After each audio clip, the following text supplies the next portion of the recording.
all. Yesterday, Good morning, sir. yesterday we, yeah, good morning, ma'am.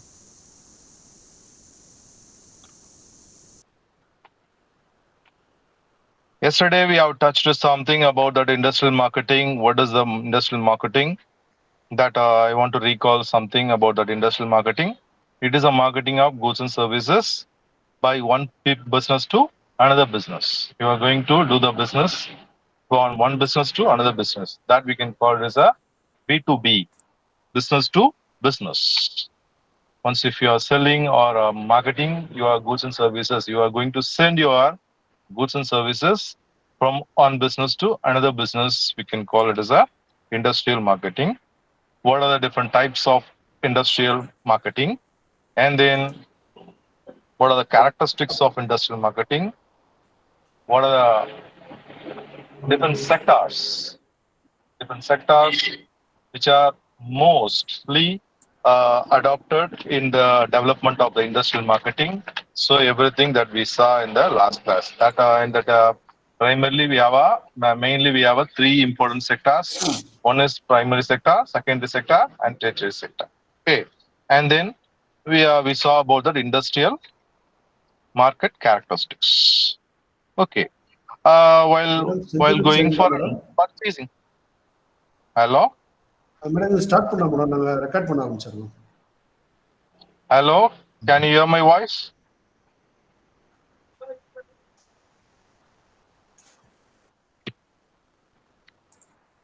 Okay, we are thinking about the purchasing objectives of industrial buyers.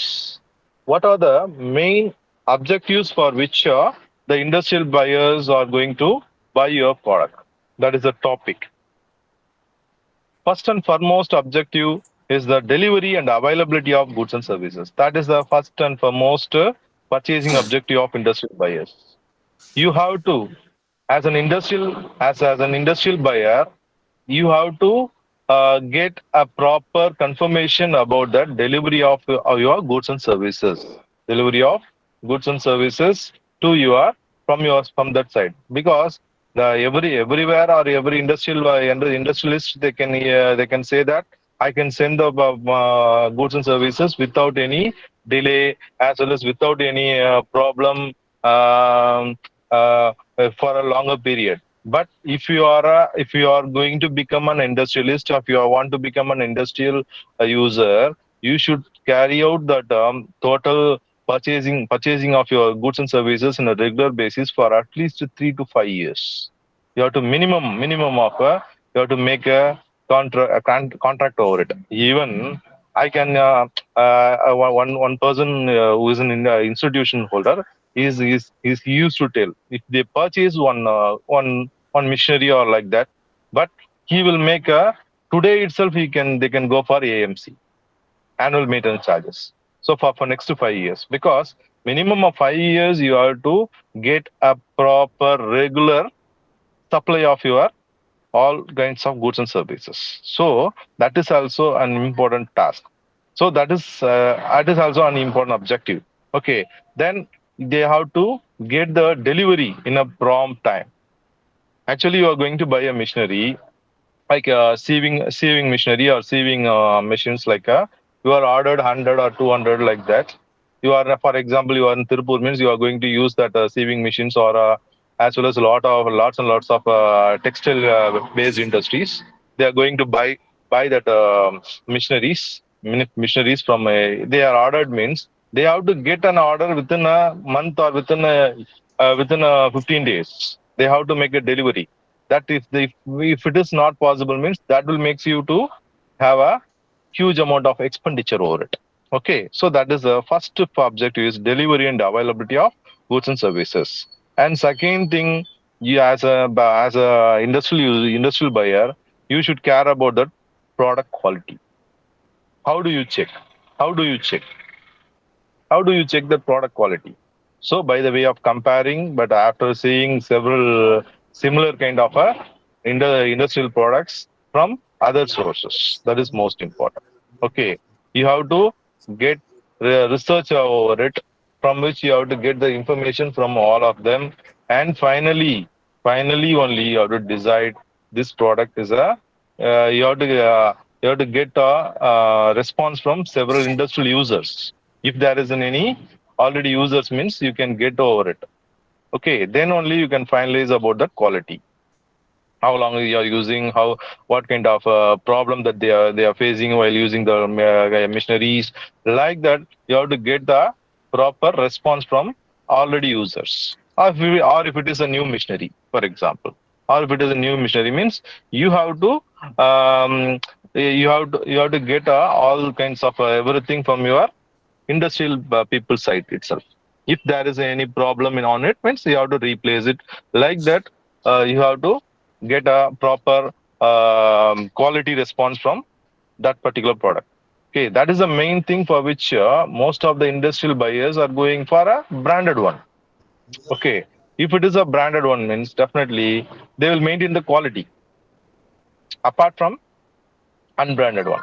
Okay, so even though there will be a price difference, even though there will be a price difference over it, but we should go only for a branded one. Well, we thought that it is it's a quality. Why? Because in case they want to sustain their name, their brand name, for that they will go for a proper maintenance of quality. Actually, in our institution, we are going to buy a CMC milling machine, CMC milling machine for robotics lab, robotics and aeronautic labs. So in that, I just inquired several industries and inquired industries, but even from Rajkot, even from another Delhi, what is it, Calcutta. There are some of the machines which have been the CMC milling machines. They are selling it. But how do you know that whether quality is good? But the variation of price is different. So while I am buying the same product in the Rajkot means it's only 10 lakhs, 8 lakhs, 7 lakhs like that. According to the model, it may be differentiates. While I am buying in this that is LMC, that is called Lakshmi Mills Works, the LMW. It's a very famous machine for producing textile industry machineries as well as laser cutting machines like that. CMC milling machines. This is very famous machinery industrialist. Industrialists, they are producing machineries for another industries. Like that, I just inquired, it is almost 14 lakhs, 15 lakhs. So it is almost, it has been some of the missionaries having a 50% or 40% hike in their price of the product. And then I inquired about that. Why, sir, this is the too much of increase in the price. How do? So we are concerned only about the quality. We are maintaining the standard. In case anything which is happens, I can replace it. So like that, they are giving lots and lots of features for the LMW. And also that LMW machineries are very good and famous for quality purpose. Okay, that is why lots and lots of machineries which have been purchased all over India as well as all over the world from that LMW. Okay, so that is meant for the product quality. As an industrial user, you should also get that that product quality, confirm about your product quality. And then another second thing, as an Indian, as a industrial buyers, we are almost care about the price of the product, almost care about the price of the product. You should think about that. We will get, at least you have to get 5 to 10 quotation from several industries. It's the same kind of products. From that, you have to make an analysis over it. Okay. From that, which one is less with quality? That is most important. You do not go for lesser prices only. We should care about both lesser quality, lesser price, as well as quality. How would you know that? Another question may rise. How would you know that if they are selling it at a lower price, but it is having a higher quality? It may be only a lower quality. Don't think that. Don't think like that, because most of the manufacturers or some of the manufacturers who are producing in a bulk basis, for producing in a bulk basis, they may come for some amount of reduction in the prices. And also you are buying in a larger quantity. Once if you are buying in a larger quantity, you may also get a very lesser price. But you are buying only 1 or 2 means definitely they may not reduce the price. They may not reduce the price. Whereas in case if you are buying in a larger quantities, they may reduce the price. For which you have to get a quotation. You may know very well that once if you are going to any buyers, they may ask first question, how many items or how many quantity that you are going to buy. Okay. Once if they are asking like that means that if you are buying in a higher numbers, definitely they may reduce the prices of the product. Okay. And then next the fourth one. So fourth one is suppliers relationship. That is most important. Supplier relationship. First, once if you are the supplier has been given the product means we can terminate that relationship because of any payment issue or anything which have been takes place between supplier and customer.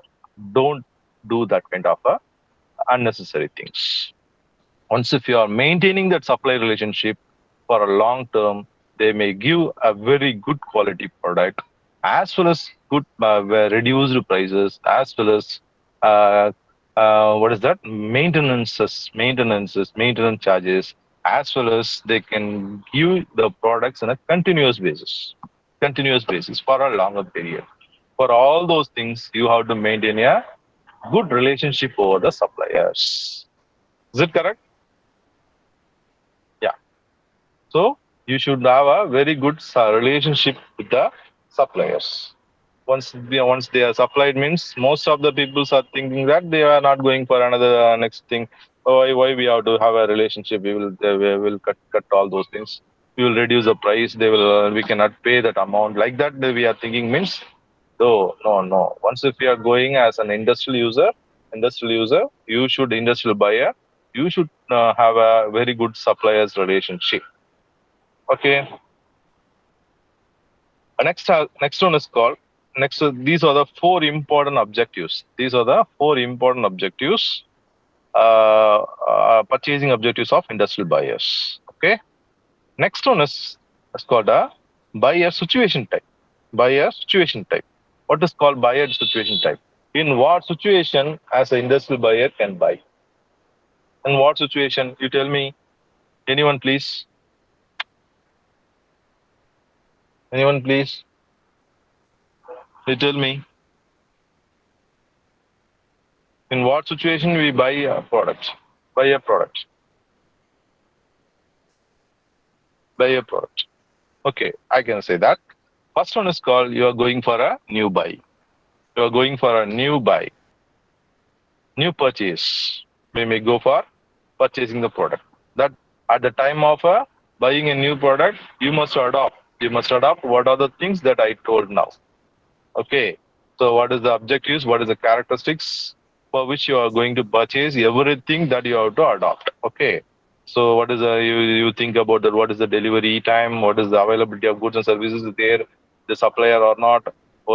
You think about the quality of the product, and then what is the price that they quoted, and then they must have a supplier relationship, and then these are the main important criteria that you have to take into consideration while going for a new purchase also. Okay, so you should check several areas, several agencies, several industrialists. You can get the quotation, and also from which who are all using that machineries that you have to find it out and get the that experience about that that machineries like that each and everything that you should take care of it. Okay. Without doing research, once if you are purchasing such things, means it may suffer a loss for your institution, for your industry. Okay. Because as an why I am telling this, I am stressing this point.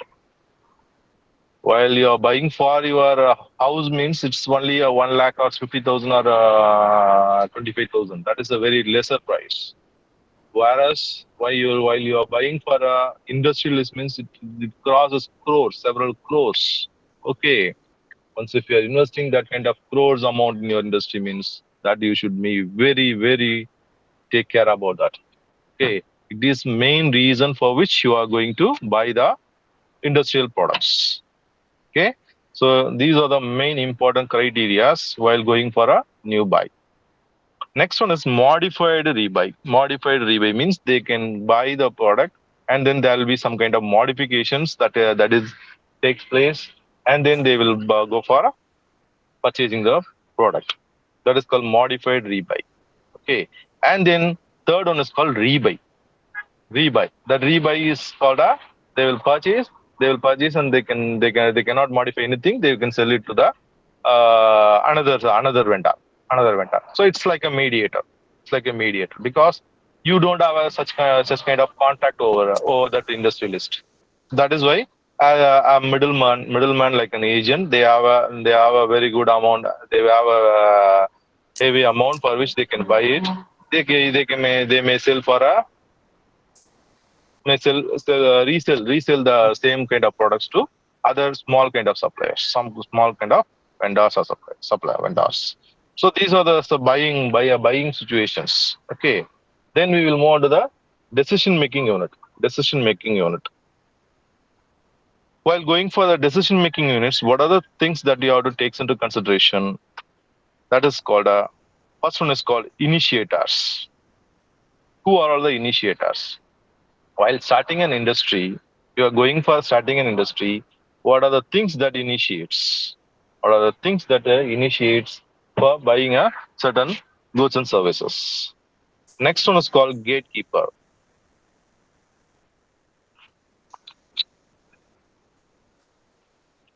Gatekeeper, gatekeeper is a person who will make everything as a main entrance for which they can look after all the points that which is needed for purchasing a product, purchasing a product. So for which they can have several criteria for which they can get the ideas from several peoples from which you can go for decision making. And then third one is called influencer. Somebody's you can influence. Okay, you just go and see some of the areas, some of the industries that they are using this kind of materials. So at that time, it will makes you to go for yeah. He's called an influencer. Somebody's we can say that this is the person who's influenced means to do such things like that. Once if you're going for a missionaries or once if you're going for a purchasing of missionaries, some some industries may attract or may use that same kind of machinery. So that will make you to an influencer. And the fourth one is called a deciders. Deciders. Deciders. That a person, for example, who is a top management person, he is called a main decider of that thing. He may decide over it, and they will make use of this decision making. Okay, and then buyers and users. These are all the some of the decision making units for the industrial marketing. Okay, and you know very well who are all the key members in the business organization. Who are the key members for decision making purpose for buying a product, buying a machineries, buying a huge machineries for industries. Do you say? Can you say anyone please? Who are the key members in buying products in a business organization?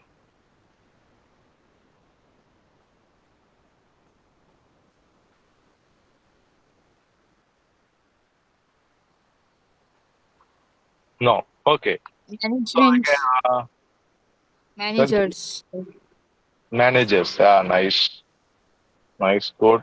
Then okay, that managers. We can say that is called a top management. Top management. The top management is a main important person who may be a manager or board of directors. Okay, so those people who are main important key persons who will make a decision over for purchasing of machineries or main equipments for the industries because they are going to give money because the spending is more for that industry rather than for our house or like that. Okay, so at the time we should we should take care about that. Who are the key persons, the top management. And also another important person is called, you whether you know it or not, technical person. Technically sound in that particular machinery, or technically sound in that particular equipment. Okay, the technical person is also an important person, key person, who will influence or who will guide us to buy the product, because he knows how they operates, how they how what is the durability, what kind of things that is going to be takes place while using that machinery. Everything he knows very well than us, than management, than users. Okay, so the technical person is also an important key members for by purchasing a equipments like. Then, and second thing is called financial person, finance officer, finance officers. Why I am saying that the finance officer is also one of the important one of the important person means, because he only knows that, he or she only knows that whether you are having a fund or not. If you are done everything, you are researched everything, this is the thing that you are going to buy, this is the thing that you are going to done, you are going to order it for 40 crores like that. Okay, but you finally you are referring to the finance officer. We have only 20 crores or 25 crores. Within that we have to go means, no, everything is over. We have to go for buying a loan or like that. Say get a loan from other things. That will also takes time. Okay, so these kind of problems you may arise once if you are not referring to the finance officers like finance person. Okay, then purchasing department, the purchasing department managers. The purchasing department managers is also an important key department, or the manager is a person who will take care of all those things. Okay, then, and marketing peoples, marketing peoples. In each and every stage, there will be a people who is deciding authorities. They will take care of all those things. Okay, so these are all the some of the key members in business organization. And another important models of organizational buying behavior. I just want to clear about that one important model. I will just finish it within 5 to 10 minutes. That is, first one is called Webster and Win model. Webster and Win model, you just take that point, Webster and Win model, which is there in your book itself. We just see that if they are asking any models of a organizational buying behavior means, you may write this Webster and Win model. So in that Webster and Win model, which actually I just explained everything in the last class itself, something. Okay, how we are going that in that Webster and Win model is how they are classifying data, total everything in a different variables. There are four set of variables. There are four set of variables. One is environmental, and second one is organizational. You just take down that. First one is environmental. Second one is organizational, and third one is buying center, and fourth one is individual. Okay, there are four important variables. Once again I repeat that. Environmental model, environmental variable, organizational goal or organizational variable, and the third one is buying center, and the fourth one is individual. Okay, so environmental variables. In that environmental variables, what are the these four elements from that? First one is environmental variables. In that environmental variables, first one is called as technical. You should know what is the technical know-how or technicalities of the industrial buyers. What are the things which should be take care about that? And then economical situation, whether the buyer is ready, they can able to buy your product or not. Okay, that economical situation, we should find it out about that, this model buying behavior. And then political, whether that political environment is good or not.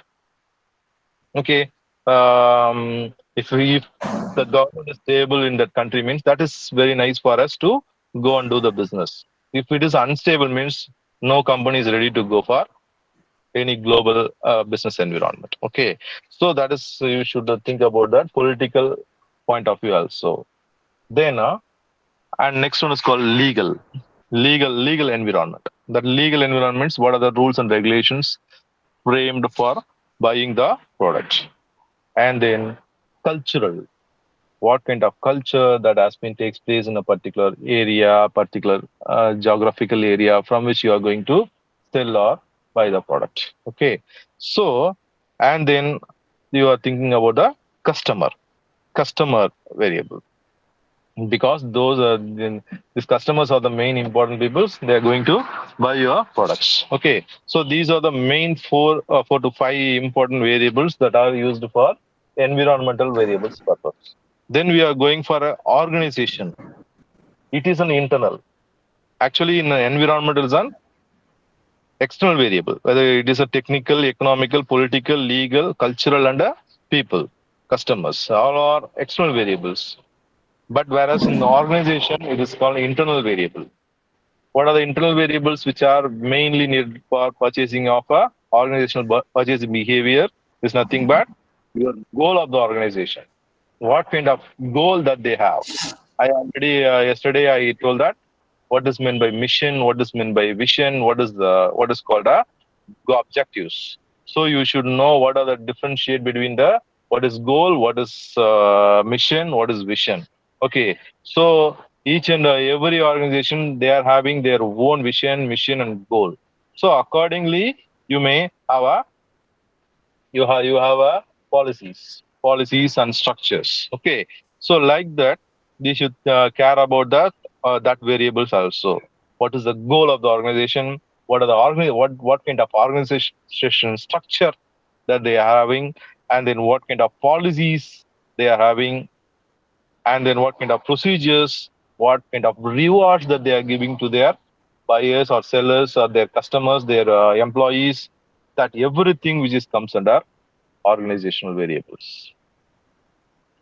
Next one is called buying centers. What kind of buying centers that they are going to have? What kind of authority they are have? What kind of responsibilities that they have? Whether if they are having a purchase department or if they if as a sales department, what kind of authorities they are having on their side? What is the size of the responsibility center? What kind of a relationship? I already said that the main important thing is you have to make a proper relationship with the suppliers. Because of that reason only you can get a very good regular supply. Okay, so it is needed that you have a very good interpersonal relationship over it from the customers as well as suppliers. That relationship is most important. Okay, so this is the third variable, buying center. And fourth one is called an individual. What are the individual things as an individual? Everything we should know about that personal goal. We should have a personal goal. This is the goal for which we are going to achieve it. Or in case, for example, if you are studying somewhere else, means what kind of education is needed, whether you are going for CSE or CBSE or state board, you should think of. And then you are going for purchasing of an industrial product, means you should have education over it. You should know what are the technicalities which is needed for buying the product, how you are going to use it. Even you are always not depends on any technical. Take care of all those things. Okay, you should have education over it, and then experience, and then lifestyle. Okay, so these are some of the important variables from the individual side. Okay, we have a four set of variables that if you are referring all those variables, that will makes you to become a buying a good products or good things for your industries. It may be that this model is given by Webster and a Wind model, and also another model is called Sheth model, which have been introduced in the 1973. You just take down that Sheth model. It's nothing but whose name is called Professor Jagdish Sheth. Is that it's a very simple concept. We have a three component over it. You have a situational factors. that from the situational factors, how you are going to buy the product from the supplier. Okay, there will be three components. It may be one is on the base of quality, another one is based on price level, another one may be a combination of both price and everything, every features, all those components. From that situation, which one is best for us? Accordingly, we may order it. Okay, so these are the main important variables for which you can go for purchasing or getting the organizational buyer's behavior. You should know that what is the component, what is the situational factors. We are morely concerned about the situation factors. That situation factors, it may include all those things. It may be environmental factors or individual factors, buying factor or organizational factor, everything which is includes that. But they in the shade model, they are concerned only about that situational factors. Okay, accordingly, we are going to buy your products from the supplier. Okay, so these are the main important areas, some important points which are related with industrial buyers. Okay, I just you'll see some of the important points that is called purchasing objectives of industrial buyers, and then recap purchasing objectives of industrial buyers and decision making units, and then buying situation type and the key members of buying organization, and then models of OB, models of organizational buying behavior. So these are the points that we today I teach. Okay, and another thing that I you just to see that your syllabus, some of the areas that I touched yesterday itself. You just that is what is kind of channels of distribution, what kind of promotions that you are going to have, what kind of products that you are going to have. Everything it should be in that product life cycle. Sorry, elements of a marketing. Everything which just comes under the third unit and fourth unit. In the next class, I just touch everything in a lighter way. You just read all those things that what are all the I'm teaching that will be useful for you for your examination point of view. Okay, I think I touched several things. It may be I have there will be a connection problem over it. Okay, I'll see. We'll see in the next class. Okay. If you have any doubt, kindly ask me. Sir, is there any PPT slides available for these Yeah, lectures? actually, I am in travel. Presently, I'm in travel Okay, because okay, it's not possible to teach understood, sir. everything. I have Okay, yeah? okay, sir. Okay, sir. Right. Next class, So, I will give you the PPT, sir. Huh? Okay. yes, sir. Yes, sir. Thank you, sir. Thank you.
Madam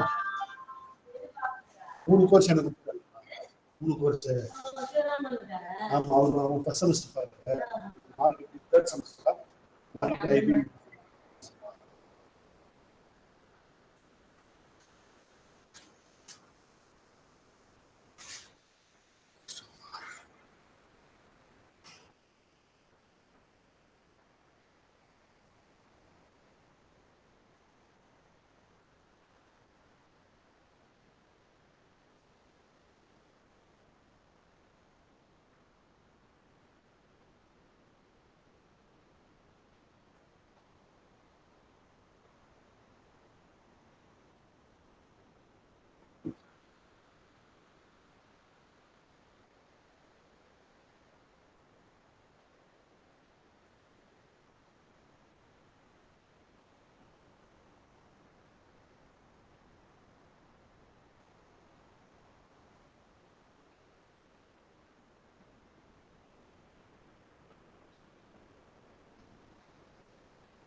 2023 இல்ல 22 தான் இருக்கு.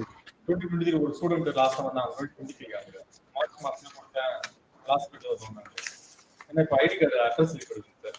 Aadhaar address number அப்படின்னா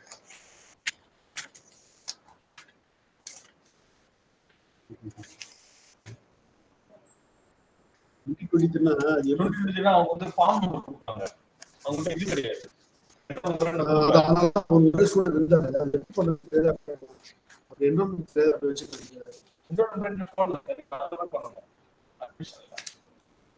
application பண்ற option இல்லையே.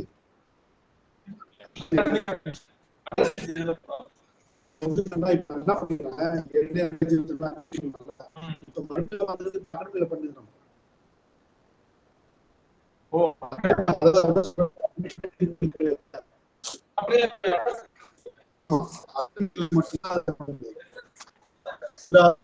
Download option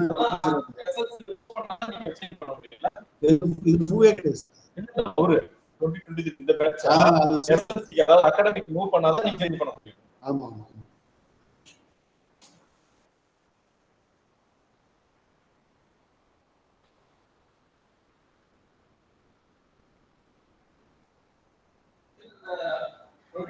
இந்த application number மட்டும் எது எது வந்து அந்த ஃபார்ம் மட்டும் கொடுங்க. 2023 இது வந்து ரெக்வெஸ்ட் சேஞ்ச் பண்ண சொல்லுங்க. இது மாதிரி இதெல்லாம் போடாம வெறும் ஃபார்ம் நம்பர் நான் தனியா எடுத்து வச்சேன். அது மட்டும்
இதுவா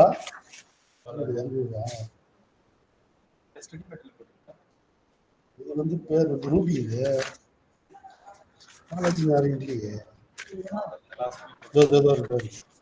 வந்து ஆமா தெரியல. அதான் முன்ன வேற எதுவும்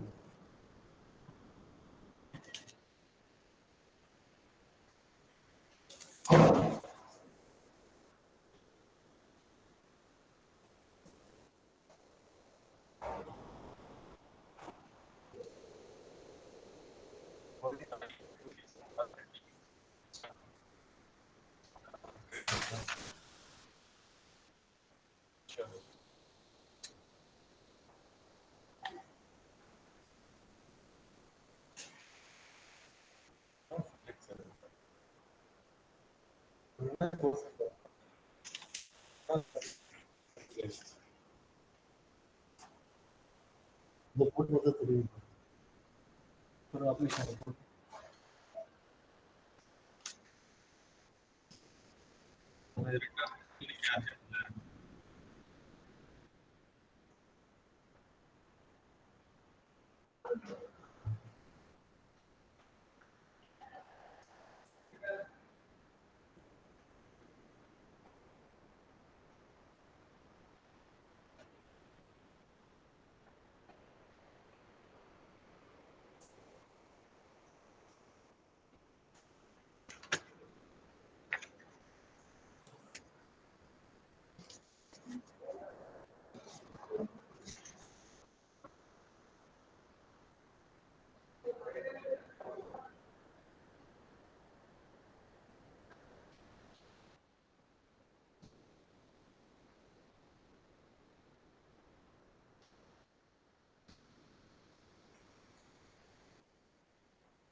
ஈமெயில் வந்துச்சா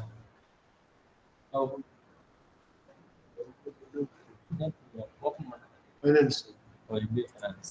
இப்போ ஃபைனான்சிங் எடுக்கல. சரி ரைட் மட்டும் வச்சிருக்கேன். எஸ்என்சி மூவ் பண்ணிட்டோம். இப்போ நான் ஐபி ஜென்ரல் மார்க்கெட்டிங் வந்து நாலு தான் எடுக்கிறேன். ஜென்ரல் எடுக்கல. சரி ஸோ அதனால சீரியஸ் எடுத்துருக்கேன்.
database அப்படியே பண்ணிருக்கியா?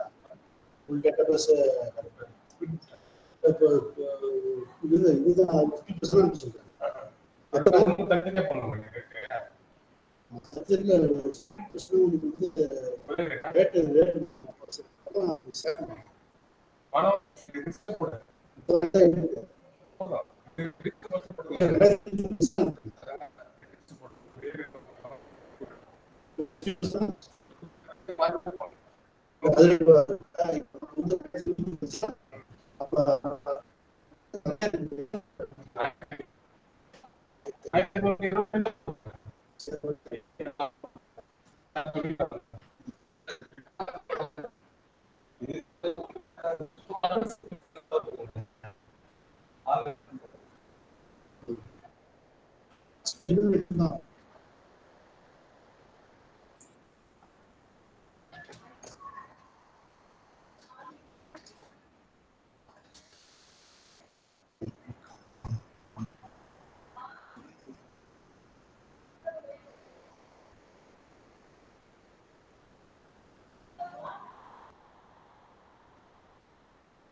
Good morning, students.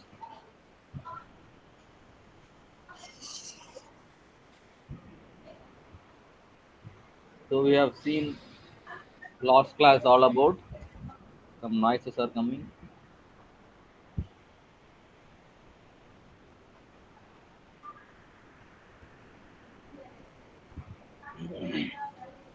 So, characters are.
Okay, right.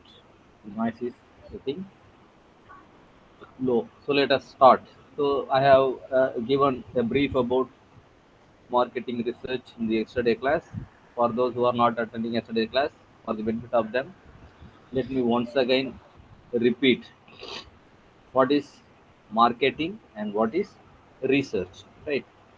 So we have the definition of marketing, which is given by American Marketing Association. So marketing is the activity, a set of institutions and process for creating, communicating, delivering.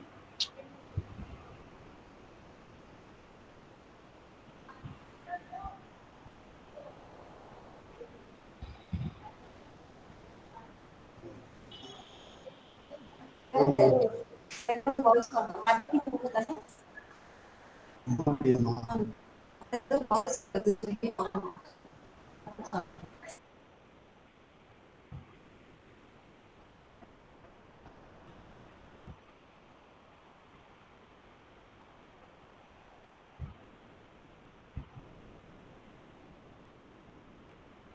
So right.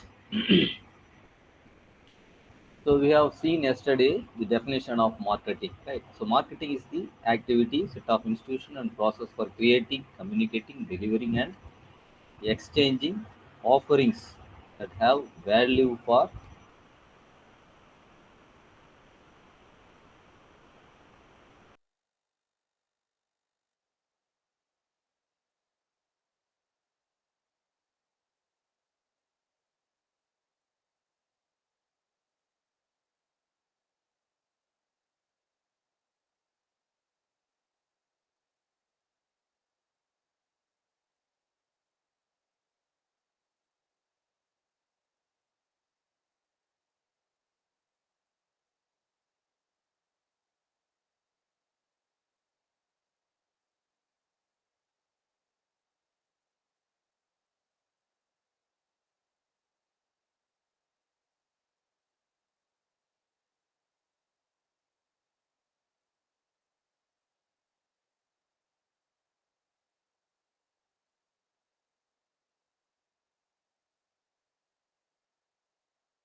Ayyo. Okay, madam, I am taking the class. Sorry, sir. Yes, madam. Now only I have seen that. Okay, thank you for the information, madam. Students also not told me. Okay, thank you.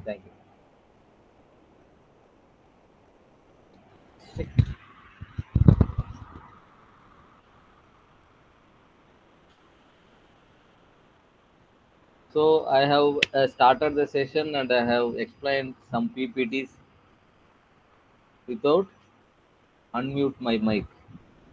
But you students have not told me anything. No, sorry. Initially, we are able to see your slides and we are able to hear you also. In between, your slides are gone off. We thought some internet connection problem and we were waiting. So, Okay. please, let's. Okay. Uh-huh.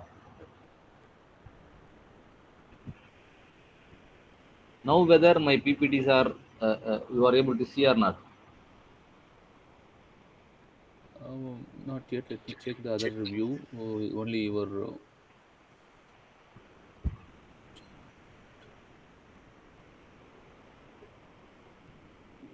No, PPT screen is not visible.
I think there is a problem. Let me move on. Once it get rectified, let me show you the PPT. Oh, okay. Okay. So we have talked about marketing research, and the types of marketing research, right? Problem identifying research and problem solving research, right? All this we have seen in the last class, and I have told you about the research. What is research? Researching things. That is research, right? So the time period and the type of analysis will be different for every research, right? There are different types of researches also available: basic research, applied research. All these things I have explained in the last class, and qualitative, quantitative, observational techniques, and experimental techniques. All these things I have introduced in the last class, right? So we have stopped with the now it is.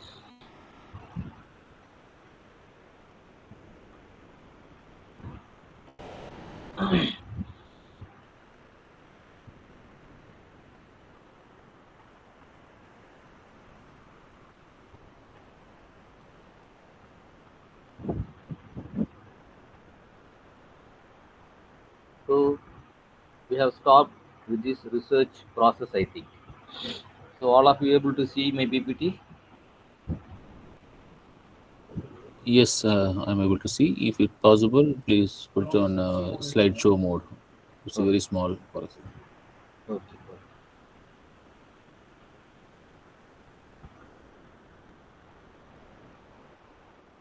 So here we can able to see the research process. It starts with problem identification or opportunity identification. So I have given example last class as Geo, Reliance Geo for this, right?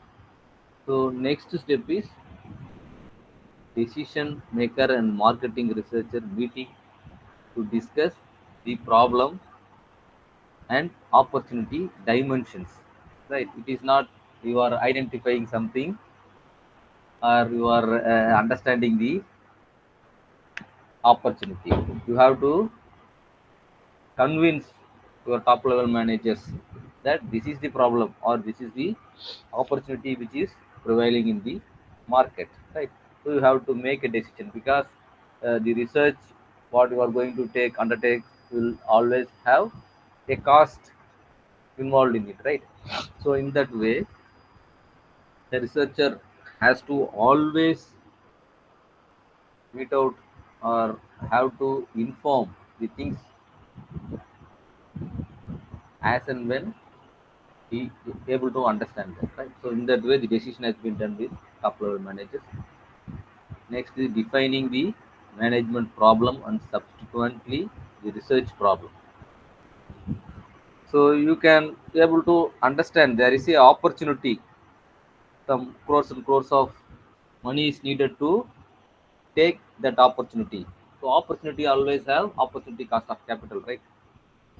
If you are understanding an opportunity but you are not having to grab that opportunity because of many reasons, I will say financial resources not availability, so it will also a problem, so that you have to consult with the management. Sometimes the research, right, will maybe have its own problem, so getting data is difficult or it is too early to go into that stage or to understand the market.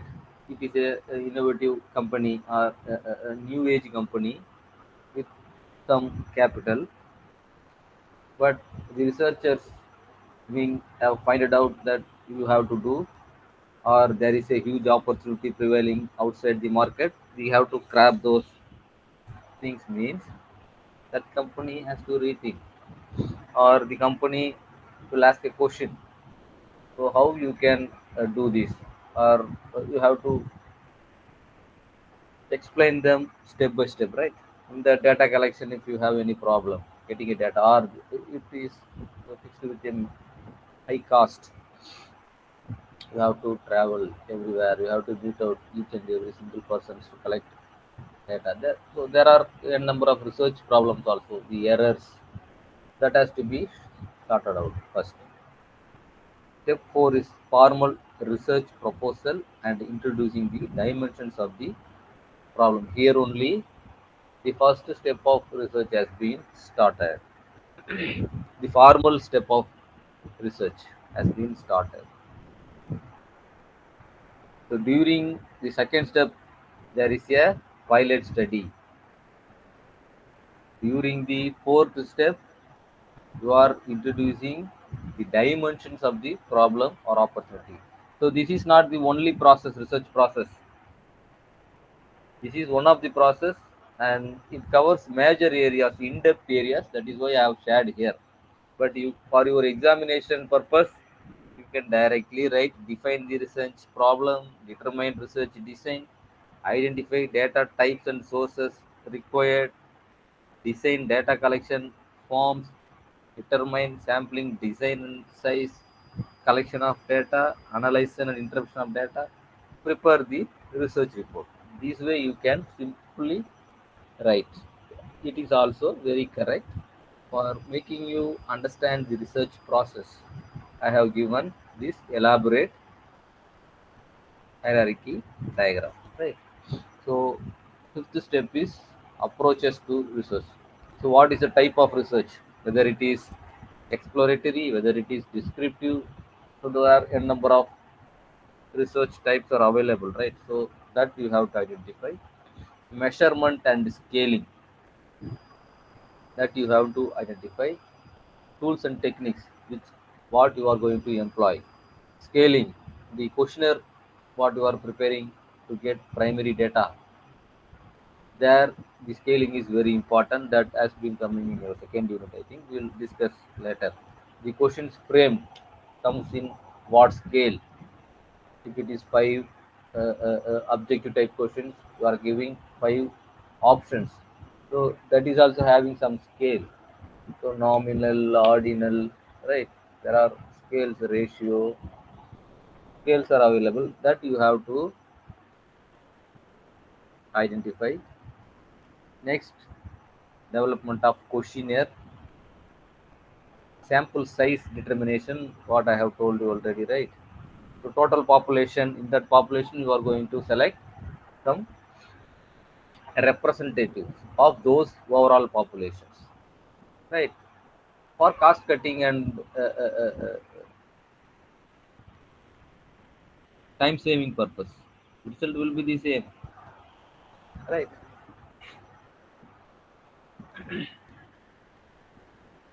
And sampling techniques.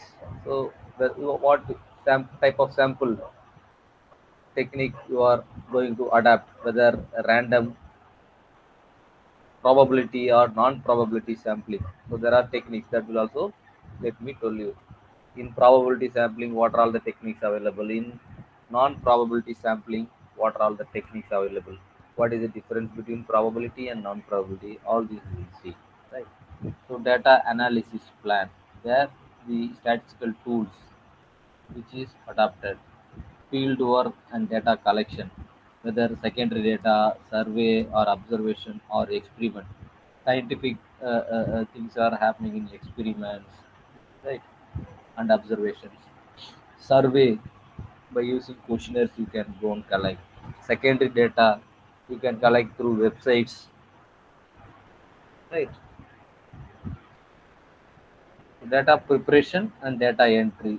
So all this data has been collected and it has been recorded in Excel sheet, or directly you can entry in some of the software tools, uh, SPSS software packages which is available, right? So you can directly enter.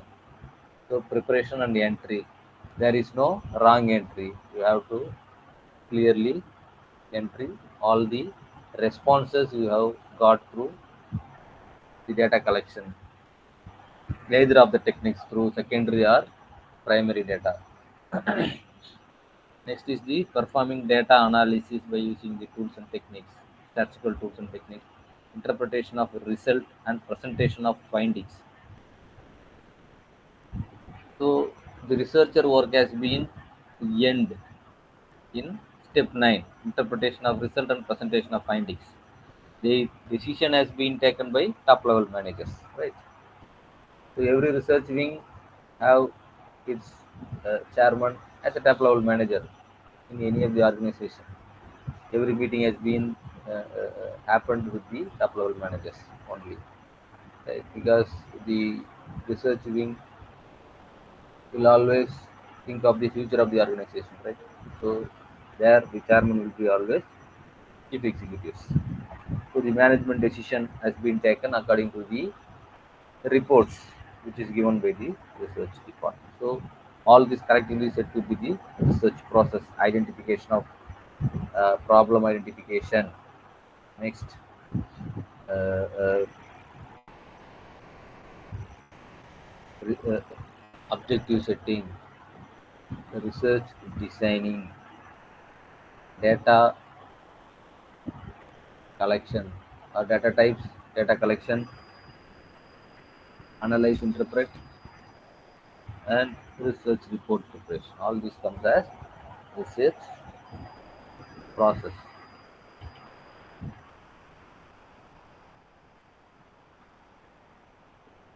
So So research design. Here I have told you, right, where we have seen research design.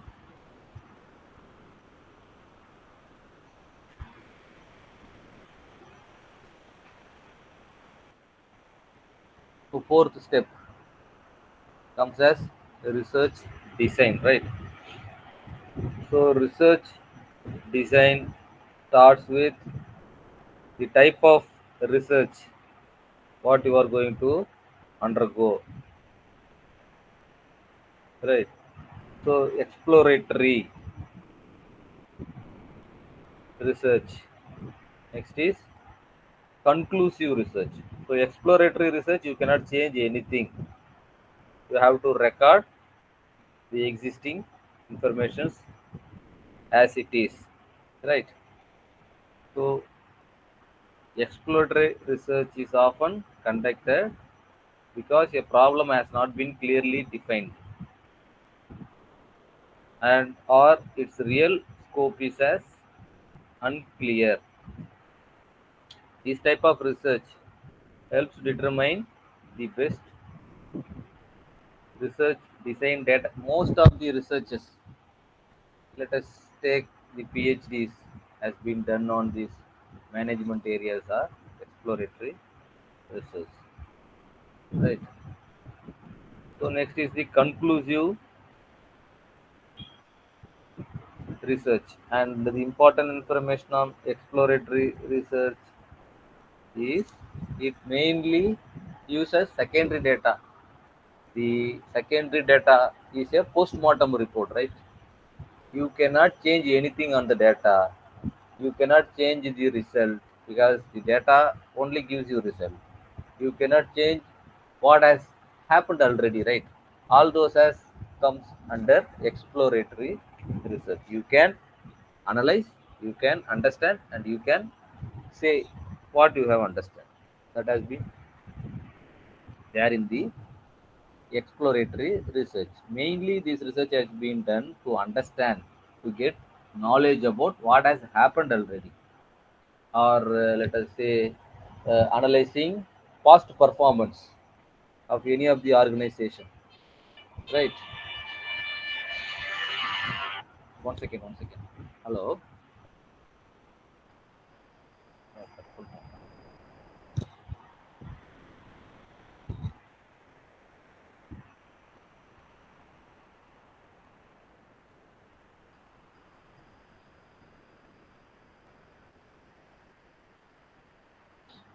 Right.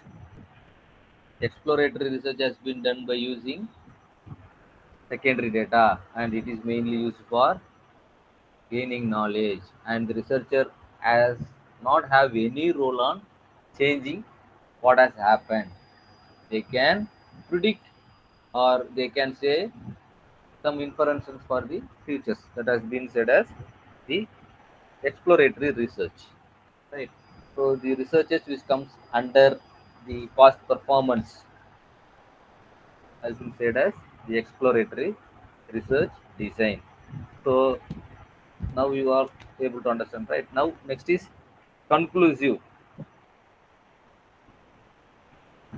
So you can, by knowing the name conclusive itself, you can be able to understand, you can give conclusions whether it is right or this is right.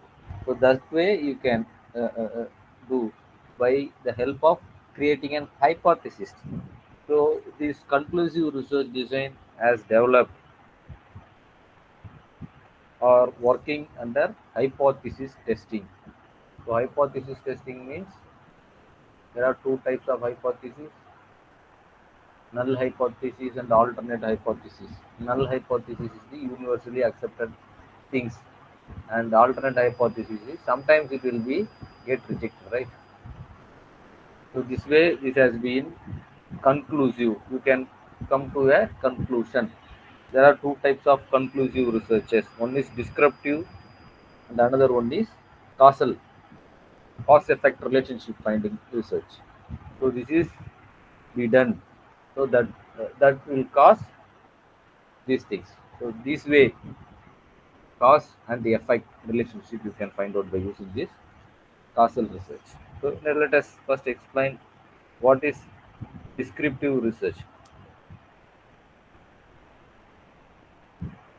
So the descriptive research is used when the objective is to be provide a systematic description that is a factual and accurate as possible. So the descriptive research is always accurate and factual. Here also you cannot change anything. You have to record whatever we comes as the result, right?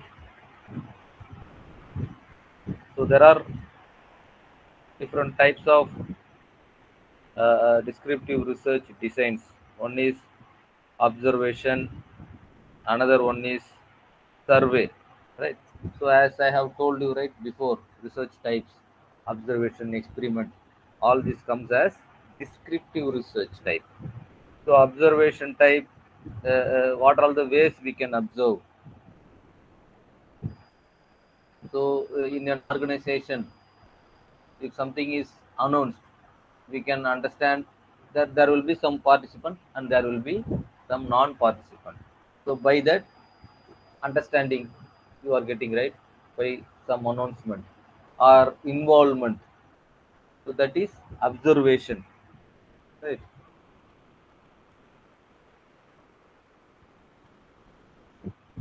So the observation has been done either through structured way or unstructured way. What I have told you before in announcement, that is unstructured. If structured means, yesterday I have told you right, the announcement has been done through the masses. There you can able to see the collective response, but you cannot able to understand the individual response. If you take each and every individual and you are announcing something new, there will you will get different responses, right? So that has been the structured way of doing observation. If the announcement has been done directly to the masses, there it is unstructured. Direct and indirect observation. So these are all some of the types of observation. It comes under descriptive types of research. So descriptive research is divided into two different types. One is observational type and another one is survey type. Observation is directly you can observe what is happening. It is direct method. If the salary of a person, a group of people increasing, you can able to understand after that what will happen. It is also an observation whether the employee has been motivated or not. If a promotion has been given to a particular employee, the the works he carried out after that, how he is performing. If the top level management observes me, that is direct method of doing observation, right? Indirect method, after seeing all the final outputs, yearly bonuses has been based on the performance, right? So there you can able to understand whether this employee have obeyed or working properly or not based on the performance, yearly performance. If you are calculating the yearly performance, that comes under indirect. By that performance, whether the employee working or not, right? So direct, indirect, structured, unstructured, participant and non-participant, all these comes under observational type of method. Next is the surveys. So surveys, as you all know, right?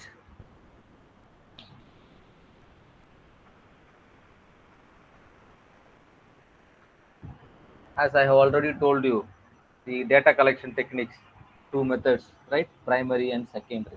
So survey comes under primary type of method. So primary means you are directly collecting. There is no old data, right? So the responses you have collected is original. So the primary data deals with original data. So surveys are very effective in research. So descriptive research have observation as well as survey method. So descriptive we have seen cross-sectional design and longitudinal design, right? So cross-sectional means sample of elements from a given population. Number of characteristics from the sample elements are collected and analyzed. So cross-sectional, two types of peoples, two types of populations, right? From a given population, two sections, that is cross-sectional analysis. Longitudinal means this is based on panel data and panel methods. A panel constitutes a group of respondents who are interviewed and re-interviewed from time to time, and the same variable is repeatedly measured. That has been said as the longitudinal design, right? So cross-sectional is field studies and surveys. The data has been collected by directly going into the field, and either by field or either by surveys, as said to be as cross-sectional design. If it is longitudinal means the same sample has been, or the same employees, first month there is an interview or there is a meeting, there is an observation about the employees, and second month again the same employees, the same meeting, there is an observation. So repeatedly doing is said to be as the longitudinal studies. So it will help the organization to understand the behavior or particular behavior of an employee, of an organizational human resources, right, over time to time. So that has been said as the longitudinal studies. So descriptive research has been subdivided into observation and survey, right? So in that observation and survey, there are two types of uh, uh, uh, research designs. That is cross-sectional. It covers majorly the surveys and field studies. Longitudinal is repeatedly doing the same type of work, that is interviewing people's. If you are let us say for example, interviewing is also one of the method of getting data collection, right? So if you are interviewing one person one time, he is having a happy mood, the answers or the response which he gives to you is always positive at particular point of time, and again after giving some time, after 1 month, you are going and again interview the same person. That time you might be in some other situation. So there also he will give that particular time of the mood he will deliver in their interview. That repeated behavior, time to time change. The behavior will be changing time to time. That has been recorded by using this longitudinal design. So all this I'm telling here, you to understand these are all the types of research. So by seeing a research paper, you can able to understand whether it is descriptive, whether it is exploratory, right? Whether it is a causal relationship, cause effect relationship research. So in that way, you have to understand. For that purpose, let introduce the research design for you all. Right? So marketing information system. This is the fourth topic, I think. How it relates with marketing research. I have told you about causal research, right? Right. So let me repeat causal research. Causal research is undertaken to see if there is a cause and effect relationship between variables. what is the reason and the solution, cause and effect, input and output. If doing something, what will be the effect? So that has been identified by using this causal research, cause effect relationship between variables. Say for example, let me tell you that if a bank uh, deposits are declining, so it is a variable. Deposit is a variable declining. What will be the effect? The bank giving loans to the customer will also get declines, right? Yes. So that is the type of cause effect relationship. So the important resource for a bank is getting money from the customers as a deposit. Either way, it is RDFD, current account, savings account, in any forms. So 90 to 80% of money comes from the depositors only. If your deposits are getting slowly decreasing, you are finding out in a research by collecting all this data, right? Your deposits are getting declining year on year. So ultimately, where it will reflect it? In your asset side, that is loans and advances. If your resources are getting drained, then your investment will also getting drained. If your resources are highly increasing one side, but your investment are not increasing, means there is a inability of the banker. That also you can able to find out. That will also gives you cause effect relationship, right? So this way, this cause effect or causal research gives importance. So some of the experiments which has been done by using cause effect relationships are time series analysis, cross sectional designs. So these are all some of the designs. By using time series data, you can perform time series and trend analysis, right? So it comes under causal research. So next we move on to marketing information system.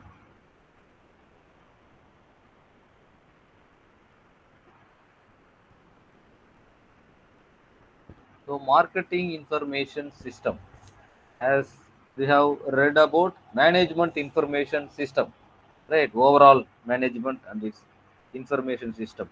Here, what we are going to see is marketing information system.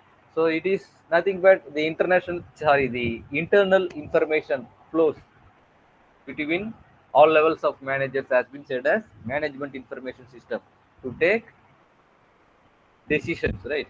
So here it is marketing information system.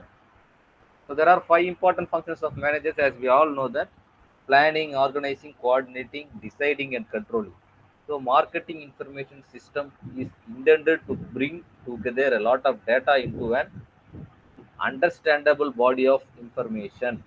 So an MIS, here MIS means not management information system, marketing information system, right?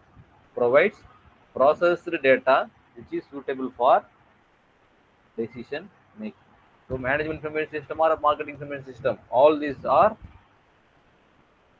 what they are doing, collection of data, and the raw data has been changed into information, right? To take decisions accordingly. The top level managers, right? So there is a famous author, Philip Kotler, marketing management. What he is telling about marketing information system. So marketing information system is more than a system of data collection. It is not a simply A collection of data, not a collection of data. It is set of information by using technologies.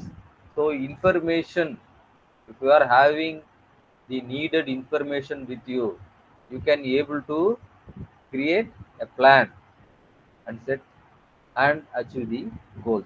A marketing information system is a continuing and interacting structure of people, equipment, procedures together. Sort, analyze, evaluate, and distribute pertinent, timely, and accurate information for users by marketing decision makers to improve their marketing planning, implementation, and control. By reading this, it might be looking some difficult, but here what Philip Kotler tries to say is marketing information system is what we have seen in marketing research, identifying the problem, right?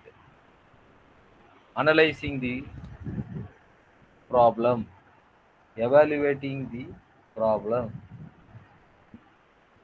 and interpreting collecting the data required information and interpreting. All this comes as the marketing information by giving the report what we have seen, right? Interpretation and producing a report. Till then it has been the marketing information system. All this has been done on what purpose? For decision making purpose. What will be the decision which has been taken? The decision will always taken for the welfare of the organization. So marketing is an important department.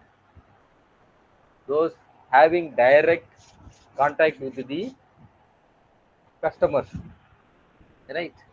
Remaining all have been done internally. The marketing and marketing research, marketing information, everything has been done on customer basis.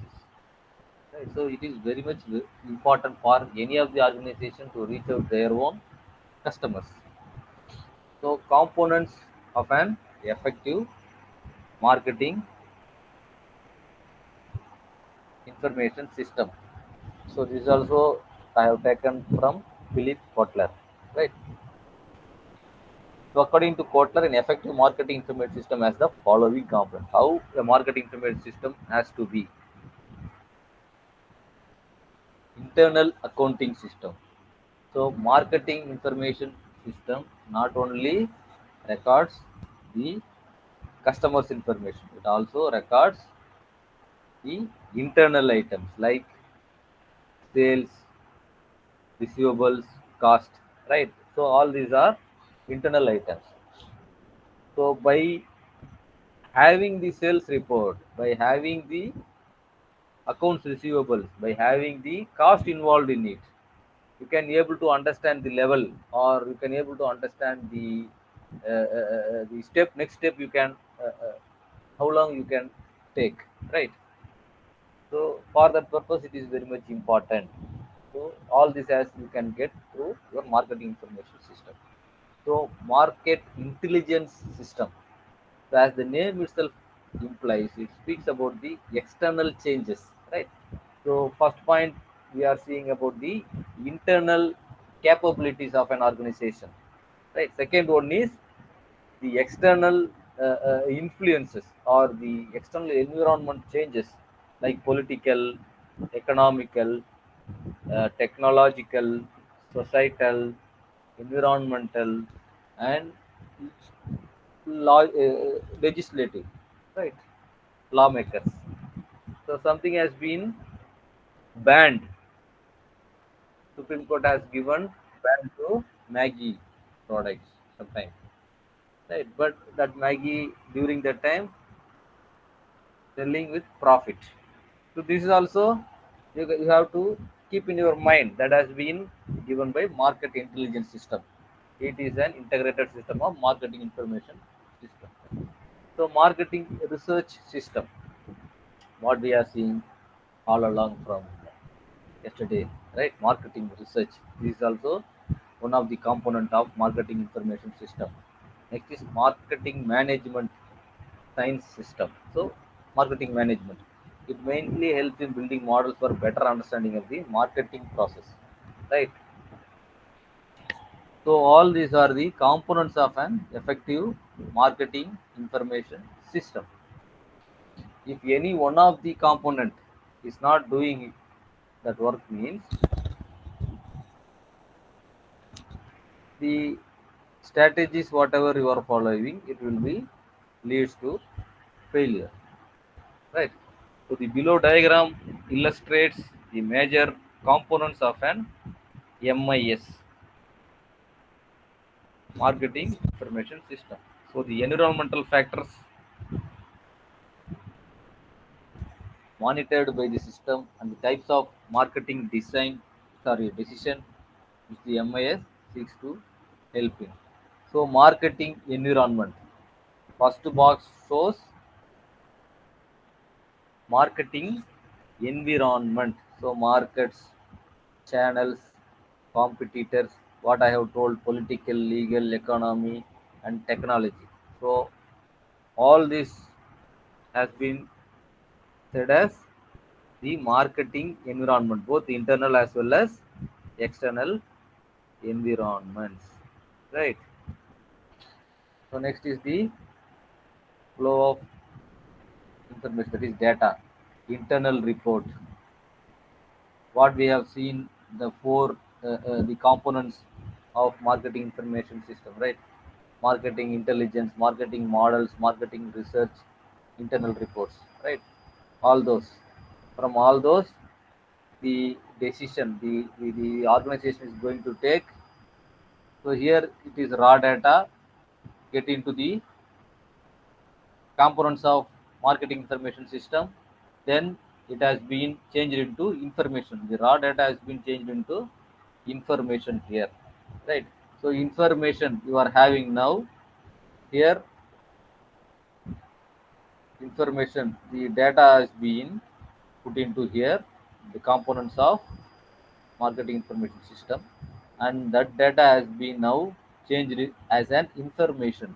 Now everybody can be able to understand what it is. Simply a data cannot say all the things, but information can say something, right?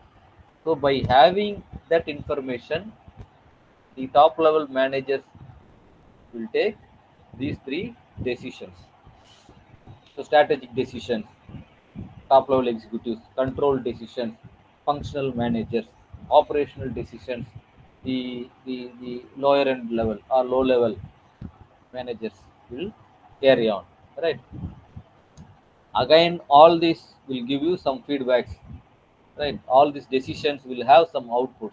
Again, it has been move on to the marketing environment. So this will give you the idea of or the component or how the information, how the data has been changed into an information by through this MIS, right? So with this we are completing first unit. So in this first unit, what are all the things which we have seen is, so definition of marketing and marketing research, types of marketing research, marketing research method and research process and research design, marketing information system. So here in between I have told you all about the data collection techniques. Data, what is data and what are all the different ways you can collect data. One is primary and one is secondary. In primary, you can go by interviews, surveys. All these are comes as questionnaires, right? And the other side, secondary data collection through websites, through newspapers, right? All the recorded informations which is already available is said as secondary data. So primary data, all this has been used in descriptive and causal research types. Secondary data mainly used in exploratory type of research. So right, all this has been very important for your first unit. Right. So next is sampling. Let me start what is sampling, and then we will see remaining things on the next class. So sampling, I have told you, right? The population is very big. If you want to understand the mindset of, let us say, the Karnataka election is going to come nearby within a month, I think, right? So there are n number of surveys has been already released. Some party is getting this much seats, some party is getting this much seats. How they are able to give all those results without conducting election, without announcing any results? They are able to predict something, right? Whether they have gone each and every individuals and they have got their opinions. Did you think like that? No, right? So they will directly go to all the constituencies. If a lakh people is there as eligible voters, so in that lakh people they will select some samples, right? That some sample is said to be the representative samples of those whole population, right? So there are a calculations that I will tell you in the next class. So let me just introduce. So by having that representative samples, they are able to predict all the constituency. This much MLAs have been selected by this party, and this much MLA has been selected by this party, right? So that has been a part of a research and a sampling technique involved in it, that we will see in the next class. And thank you all for your patience of hearing me. Th- It is already late, I think. Thank you, sir. Thank you. Thank you very much.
Hello. Hello, students. Are you able to Yes, sir. hear We are me? able to. Yes, sir. I am able to hear you. Very good morning to all of you. Good morning, This sir. is Dr. Nizamuddin here once again for your consumer behavior class. Okay. Shall we start now? Yes, sir. Yeah. Okay. Let me upload my PPT.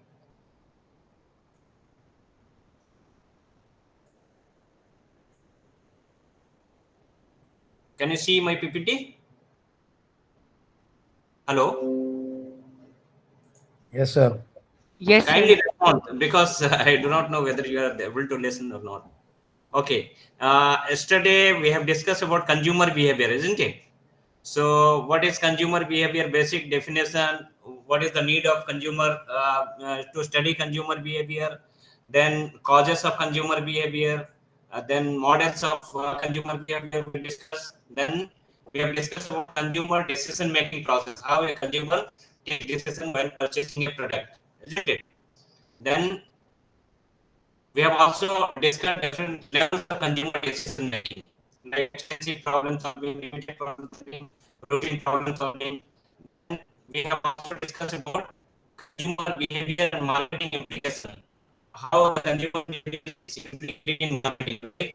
Consumer behavior in market segmentation, consumer behavior in purchasing, consumer behavior and marketing research, consumer behavior, non-profit and societal marketing, consumer behavior and government decision making. How it is linked with consumer behavior is helping in all this kind of marketing factors. And we have also discussed about the levels of consumer decision process. And today we are going, yesterday we have discussed about consumer behavior model, different models of consumer behavior like economic or Marshall model, Paulian model, and psychoanalytical model. Similarly, sociological model, Howard set model, etc. We have already discussed. And today we are going to discuss about the cultural environment influence on consumer behavior. How culture influence to the marketing consumer behavior. As you all know about aware of the culture, for the purpose of studying this consumer behavior, it can be defined as total of learned beliefs, values, and customs that serve, guide, and direct the consumer behavior all members of the society. What is culture here? It is a total learned beliefs and values which is the society and the custom which you are following. It's not the consumer behavior. So we have a cultural system in the organization or in the society, then we will be able to understand the consumer behavior, and then it will be easier for the marketer to take decision about the product to fulfill the needs of the consumer. Similarly,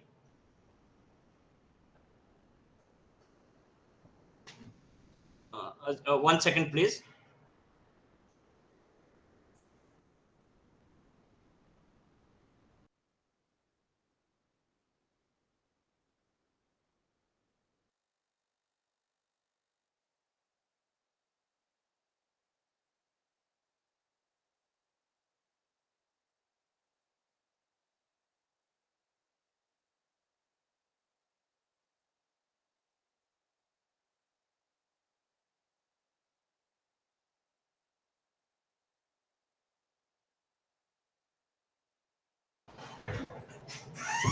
Yeah, sorry.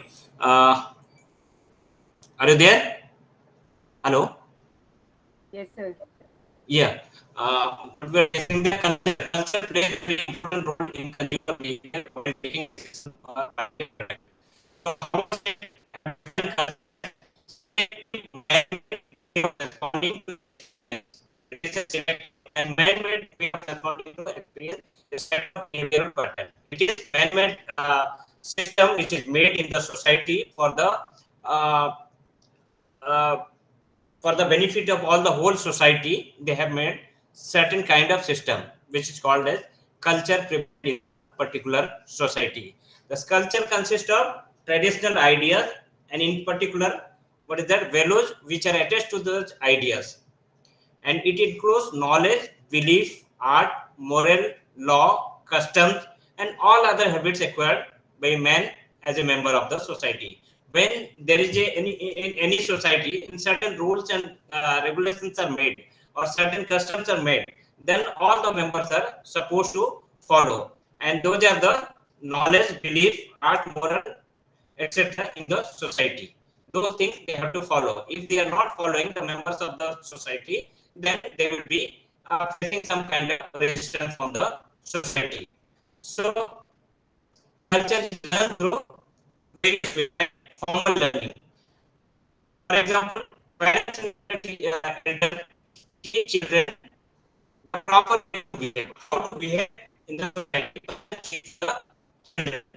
So, for example, you need to be successful in your life. And learning influences your response as a student, as an individual in the society. This is called a common learn from the Sir, your voice is breaking a lot, sir. Sorry, please check. again the same issue.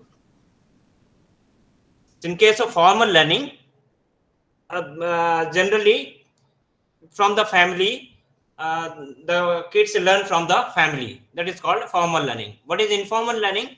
We learn by imitating the behavior of our parents, friends, or by watching TV or movie. So from other sources, whatever we are learning, that is informal way of learning. So another one is technical learning. Technical learning through going through some instruction and some methods and some action you have to do.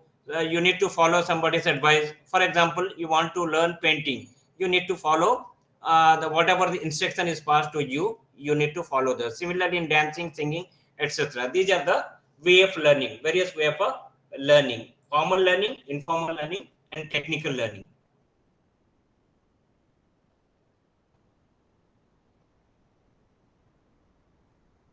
One second, please. Next is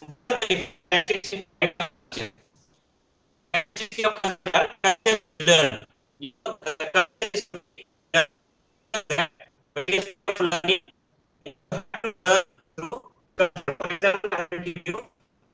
Human being, large amount of behavior is influenced by and guided by their culture. A child's behavior is guided by the culture of the family, and here instinct plays very little role in the child. Like in animals, instincts play very important role. When an animal is hungry, he try to kill the another animal and try to eat him. But in case of human being, they will not behave in such a way because they have learned from their culture in different way. For example, I'll give you a very interesting story. This is the case of I have read somewhere. This is the case of Midnapur in West Bengal. The case in 1920, very old cases. Two little girls were found in the jungles of Midnapur. Small kids were found in jungle of Midnapur in West Bengal. And a Christian missionary like Reverend Joseph Singh in 92, he heard about them that two man-eating wolves were in the jungle. Human, animals are there in the jungle. They were there. So he tried to find out those two human animals. And finally, he could capture these two like 1 is 5 years. 2 is 3 and 5.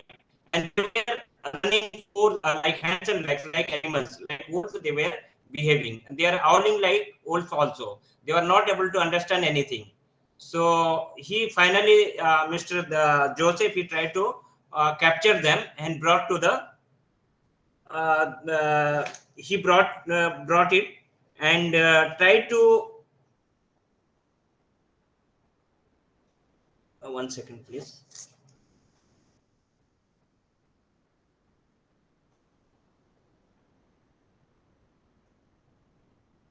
Yeah, Mr. Joseph, he captured them and tried to convince them, and he brought it to orphanage. And they were chained because they were behaving like animals, and they were trying to break everything, and they wanted to go to the jungles. And but they have chained them, and they tried to give them food, but they refused to take food also. They gave them clothes, they treated off everything because they were behaving like wolves. Because they 3 to 5 years they survived in the jungle and lived in the wolf society. So now here they have learned whatever the wolves were doing, and they took it, even though they were doing it, but they were creating the wolves. So control that we learn. So whatever culture is being given in the society, people will learn that. In consumer behavior also, when the consumer buys a product, whatever he learned from the culture, he will behave as per that. So similarly, culture regulates society norms, standard of behavior, rewards and punishment. In society, if you are not following the standards or norms, then you may face punishment. So every individual in the society, they have to follow the culture. So they are forced to follow the culture, whatever it is prevalent in the society. And based on that, they learn. Similarly, culture make life more efficient. If certain rules and regulations is followed in the culture, so all of will be following the same. So it makes efficient and life smoother. All members follow same norms. There is no deviation in the norms and rules and regulations. All the members they will follow. Hence, everybody they will be behaving in similar way. Most of the time, they will be acting in the similar manner. The culture is adaptive. It has to be adopted. And culture is environmental. It's an environmental is creating in the particular culture. They will be following a similar culture in the society. The multiple cultures relatively. There are multiple cultures also in the society. So, studying and what is how it is being regulated, how the members are following. So, which type of culture is prevalent in the society? You must to see that. For example, if you want to export a product to the Gulf countries, so take the example of, I will give you the example of surf advertisement. Surf detergent powder advertisement, you must have seen that. In that one, first they will show a dirty cloth, they are putting in the surf detergent in a bucket and they will take out it as a clean cloth. So this is as per our Indian culture, they are giving the advertisement. For example, if the same advertisement is given in the, if you want to export surf into the Gulf countries, and if you give the same kind of example or same advertisement, how it will, what will the impact on it? Can anyone tell me the same advertisement, can it be given in the Gulf countries? Hello? Hello? No, it is not possible. We may not be able to give that exact It is advertisement. not possible. They may not accept that Dirty their work cloth. clothes being dirty. That much dirty they may not have in their clothes, so they may not accept that's a reality to them. No, whatever the is. Yeah, any other thing you can think. I'm talking about culture. Can you give the same kind of advertisement? Anyone? No, because you can see that our culture is we are moving right to left, isn't it? Left to right. Hello?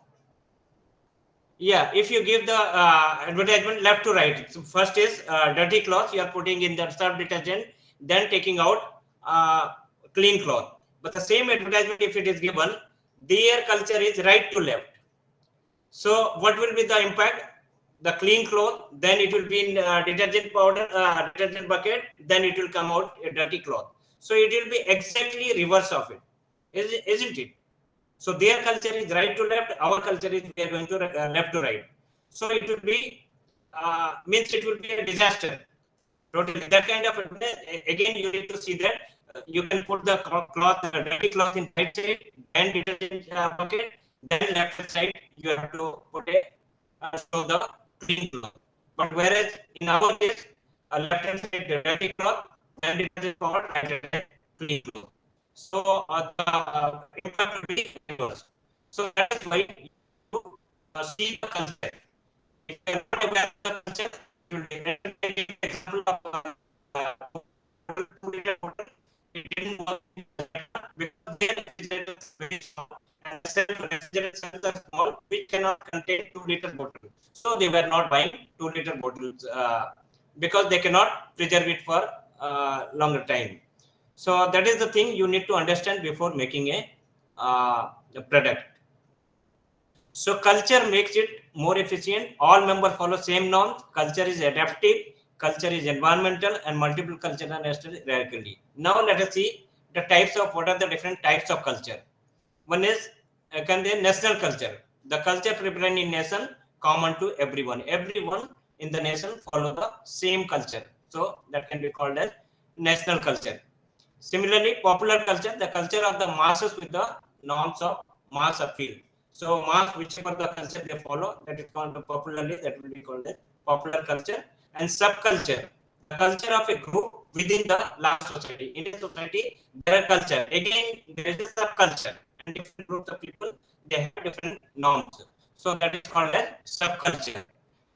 And group identity based on the nationality, origin, race, region, age, religion, you can identify the group. Which people, which group of people are there. So it will be easier for you, easier for the marketer to target the customer. Which kind of which group of people they are targeting? Who are the corporate? So corporate culture. The company will resource customers base and these are the corporate culture which are prevalent in the company or corporate sector. So these are the different types of culture.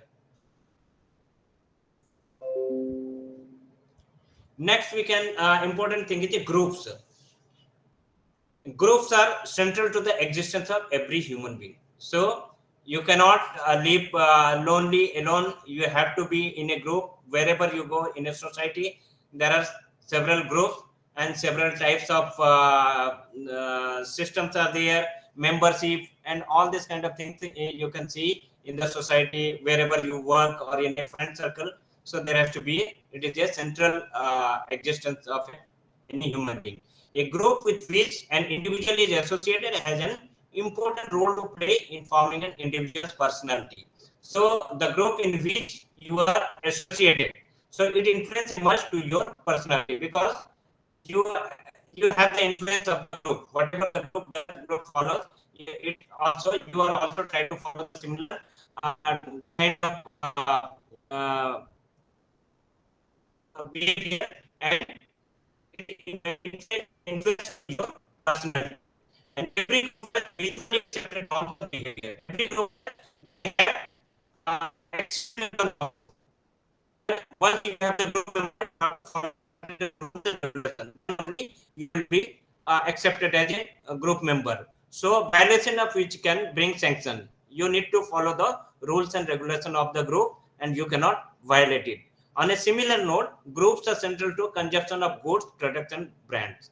Groups are central to the consumption of goods and products and brands, because the groups, whatever they use, you will be influenced to buy such kind of product, and you will have the intention to keep such kind of product or branded product, or you will ask the group, and they will give you the reference that this product is better, and they will suggest you which brand is better. So you have seen that group people are using the similar kind of brand. You will also be influenced to the similar kind of brands or product.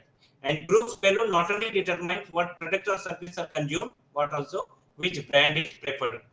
Because group people, they will suggest, no, this brand is very good. I am using so long, and this brand is good. So all will be influenced towards the particular brand, not towards the product, rather towards the brand also. So it is very important for the market to understand the groups and norms. If they are able to understand, then they will be able to make a product their requirement.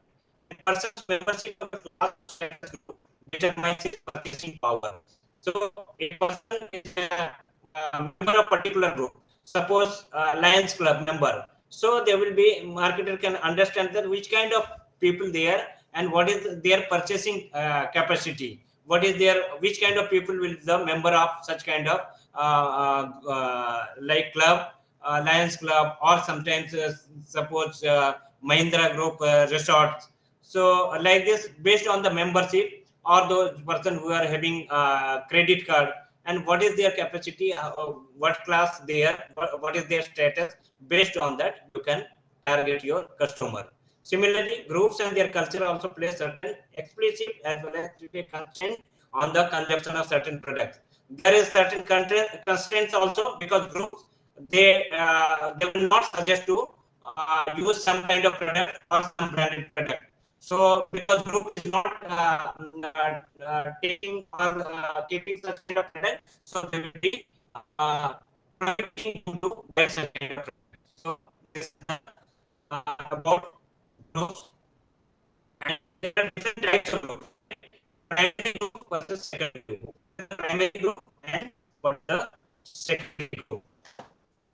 Primary group is on a with other individuals. These individuals primary group.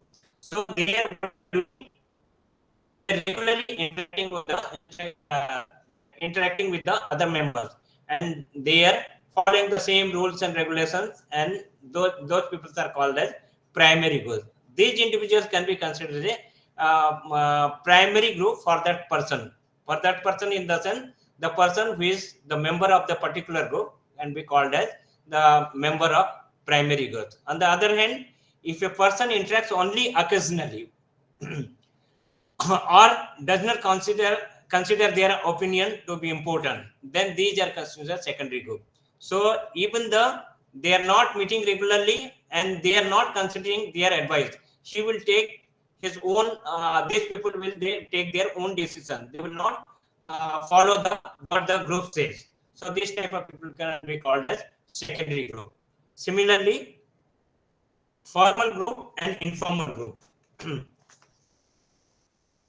For the formal group, if a group has a highly defined structure, they have defined structure, for example, membership, nominal role, and they have specific authority level, right? They have structure of the organization, like president, treasurer, secretary, and specific goals to support a party.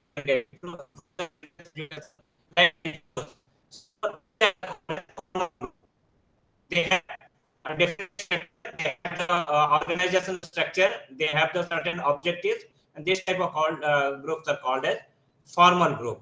And a group is more loosely defined. If it consists, say, 4 women who were in the same college, they want to meet for a dinner, they are called as informal group. Or some co-workers, if in your office some co-worker, they wanted to go for somebody celebrate somebody's birthday party, then those kind of groups are called as informal group. Similarly, large versus small group. Large group might be thought of as one in which single member is not likely to more than a few other groups members personality. Single member, he may not be aware of the personality of all the members. But in case of small group, every individual might be knowing each other's personality. So these are the example of large group and small group. Similarly, membership versus symbolic group. Membership group is a group in which a person either belongs or would qualify for membership. This will be an identity card or some kind of identity. In contrast, a group in which an individual is not likely to receive membership, despite acting like a member, adopting groups. Similarly, reference versus occupied group. A reference is a group that is utilized by him as a frame of reference to compare, evaluate, and often change his own behavior. What he does, the individual, he take the reference of some individual who is consuming or who have already consumed such type of product. For that, he will take the reference. For example, in rural village, what they do, they go to the village panchayat sarpanch to meet the sarpanch. They will ask them what kind of television will be good for us. So they will take the reference of that individual because he is aware of it, and he will giving the reference that so and such kind of television you can buy. So this type of groups are called as reference group. And occupied group, that is based on that individual, and they need not to take the reference of others. They will confirm from other, they will take their own decision. These are called as occupied group.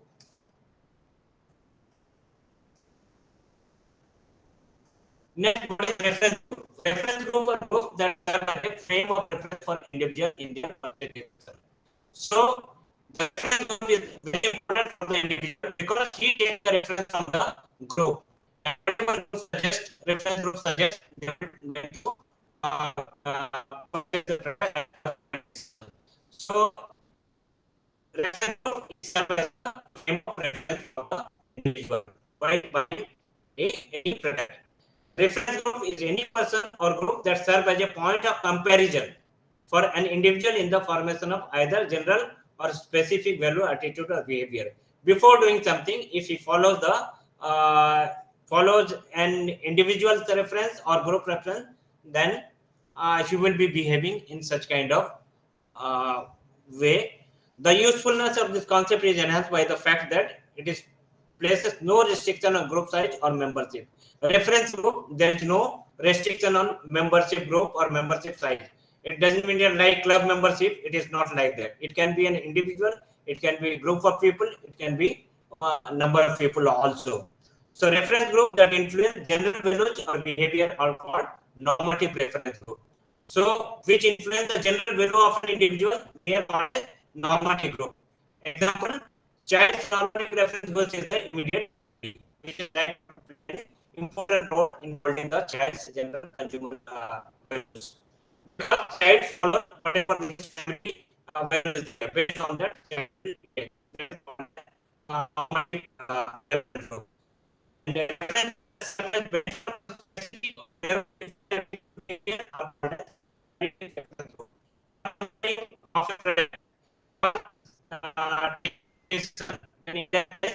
those type of to whom they refer can be called a reference group.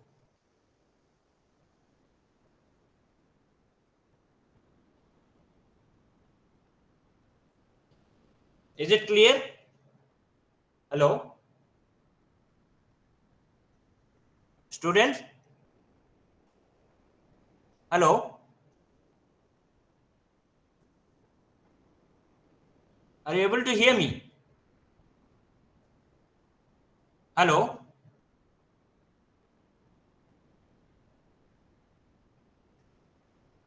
Mr. Pradeep? Hello, Yes, sir. students, are you able to hear me? Yes, sir. Oh, but there is no response at all. Are you getting me whatever I am talking? Yes, sir. Yes, sir. Okay. Then what are the different reference group? Reference group can be classified in terms of person's membership or environment. What are those? Contractual group. Contractual group is a group in which person holds membership or has regular face-to-face interaction. A person with membership and regularly his meeting. Those type of contractual group. And thus a contractual group has a positive influence on an individual's attitude or behavior because these people are regularly meeting. So they will have the impact on their attitude. There will be similar kind of behavior they will be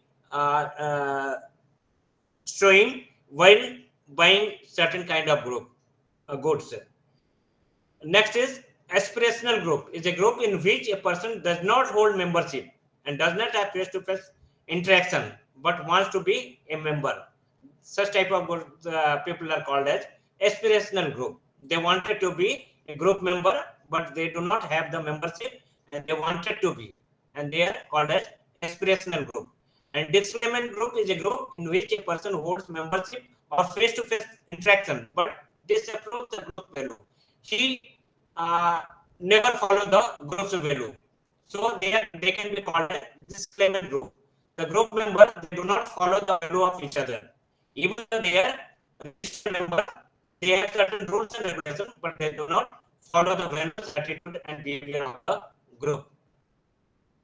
And this attitude behavior that are in position to the norms of the group, and this will not be this kind of people not follow the advice of the individual members of the particular group. And another group is called an avoidance group, like a group in which a person does not hold membership and does not have face-to-face interaction. They do not have the membership, they do not have the meet each other, and so they will not be believing the attitude values of the group. This type of person are called as groups are called as avoidance group.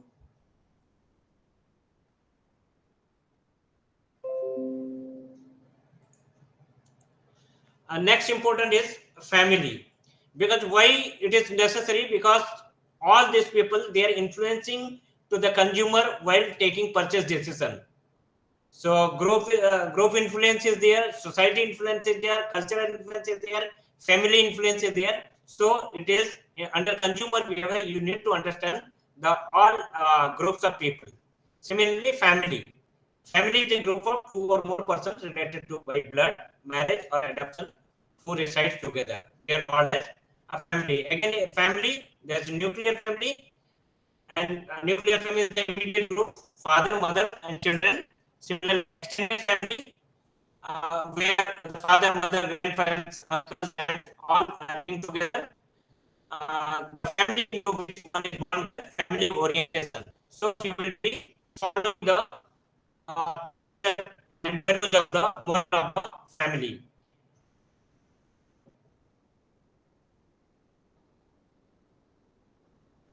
What are the sociological variables affecting family?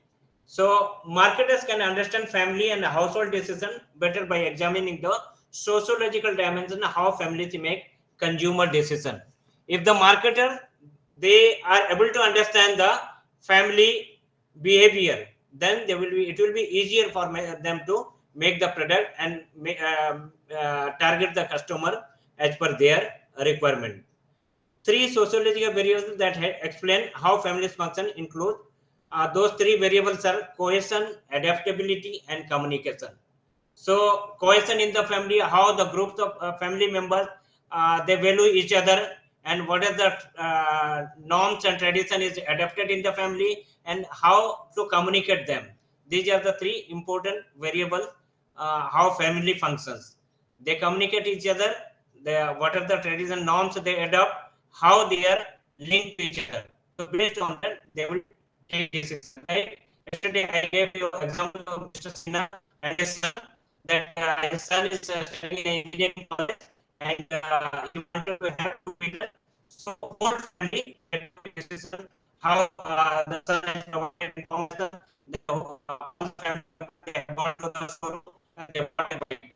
So they are decision and purchase the product. So cohesion is the emotional bonding between family members.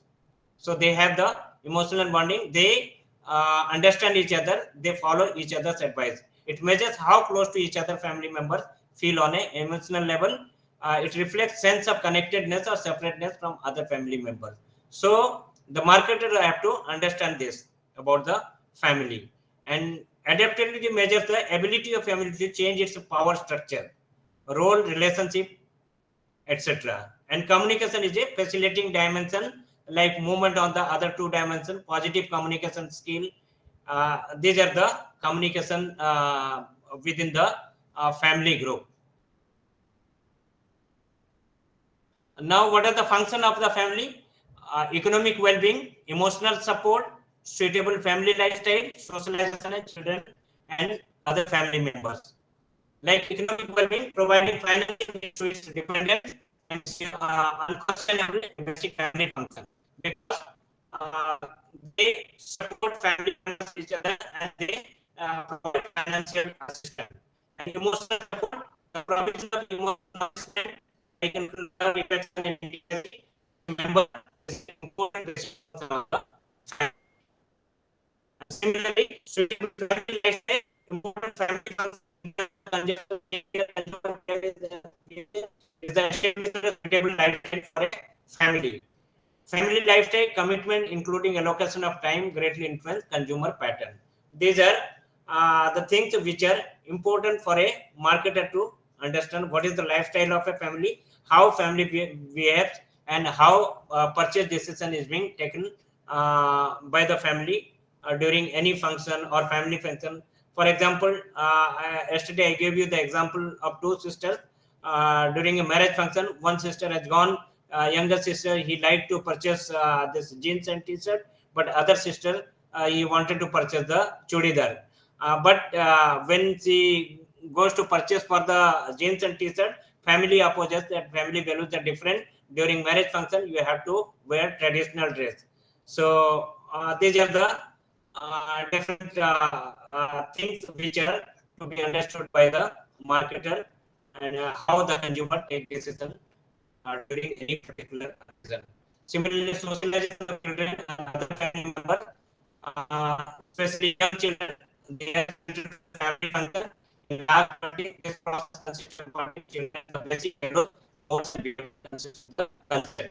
Then children take different anything from follow the and family members, they will be opposing you beyond the culture.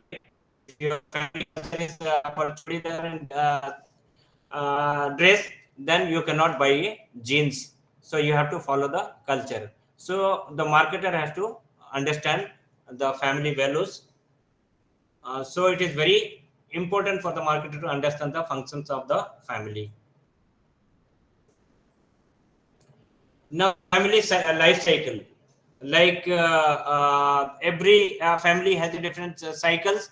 So you can say here in stages in family life cycle, economic circumstances, likely buying behavior. Suppose a person is bachelor, is young and single, staying alone. What is his economic circumstances? Earning reasonable, good salary, no financial burden. He is earning reasonably and salary is good and there is no financial burden. So what he will do is likely to buy basic kitchen equipment, basic furniture, two-wheelers, want to go for vacation with friends. This is his lifestyle. If suppose the family is planning for young married, just attend that. Better financially and he wants to purchase home less liquid asset, not able to spend more. Due to this, family not able to do, he will buy food and toys, diapers, because kid will be very small. So for that, you will be investing in this kind of product. Similarly, post-parenthood, growing children and grown-up children. In this situation, the family will be financial position improved with wife working. By the time wife will be working and both the husband and wife both are working, so their financial position will be improved and probability of home ownership on the higher side. They will try to purchase home. In that situation, what they will do, they will concentrate on home improvements, buy more tasteful furniture, car, home appliances, and magazine interested in vacation packages. This kind of family, they will be their buying behavior will be like this.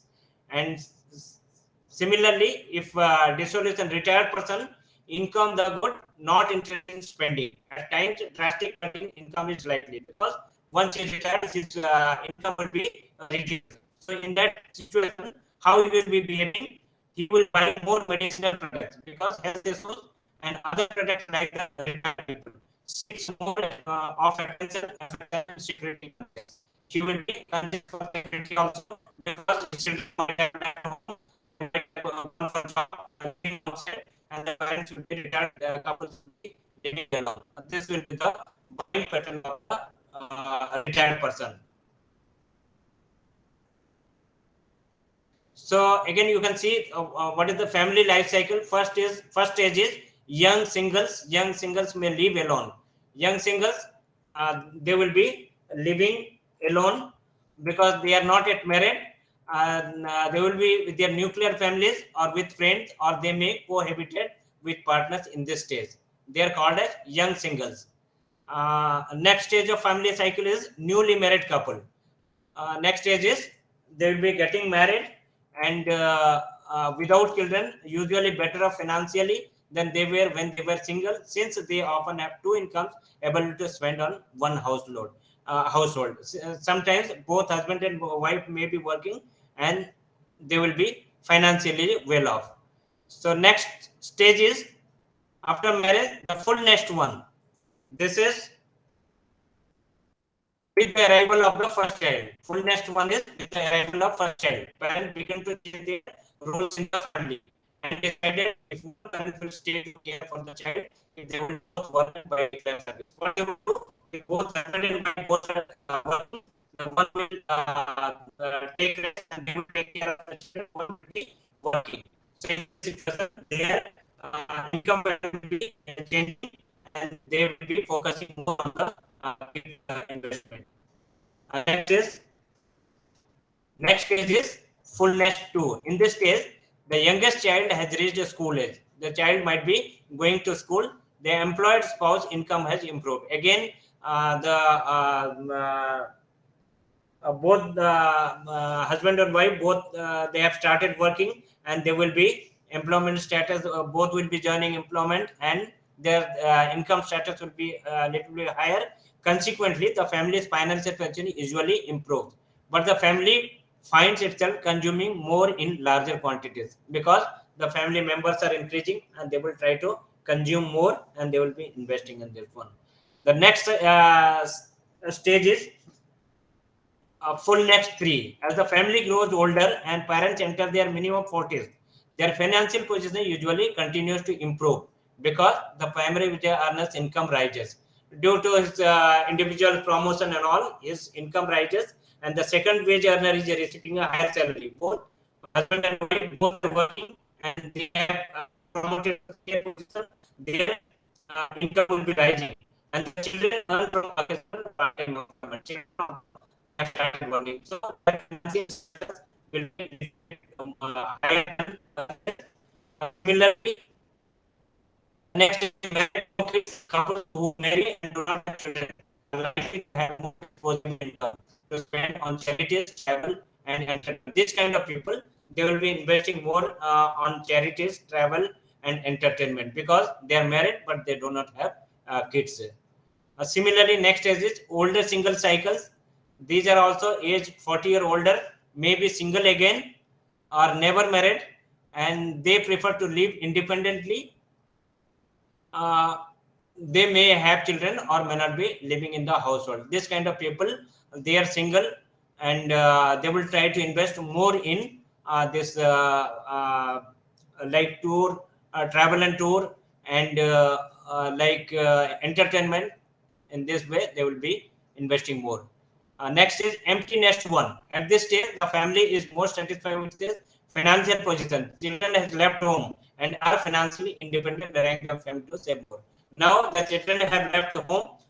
This couples are alone, and they have the financial position is very high. Children are living independently, and the parents are also independent. They are the satisfied people. They have sufficient income for their living, and they will be saving more. The empty next to next stage is empty next to this time the income are retired. Now this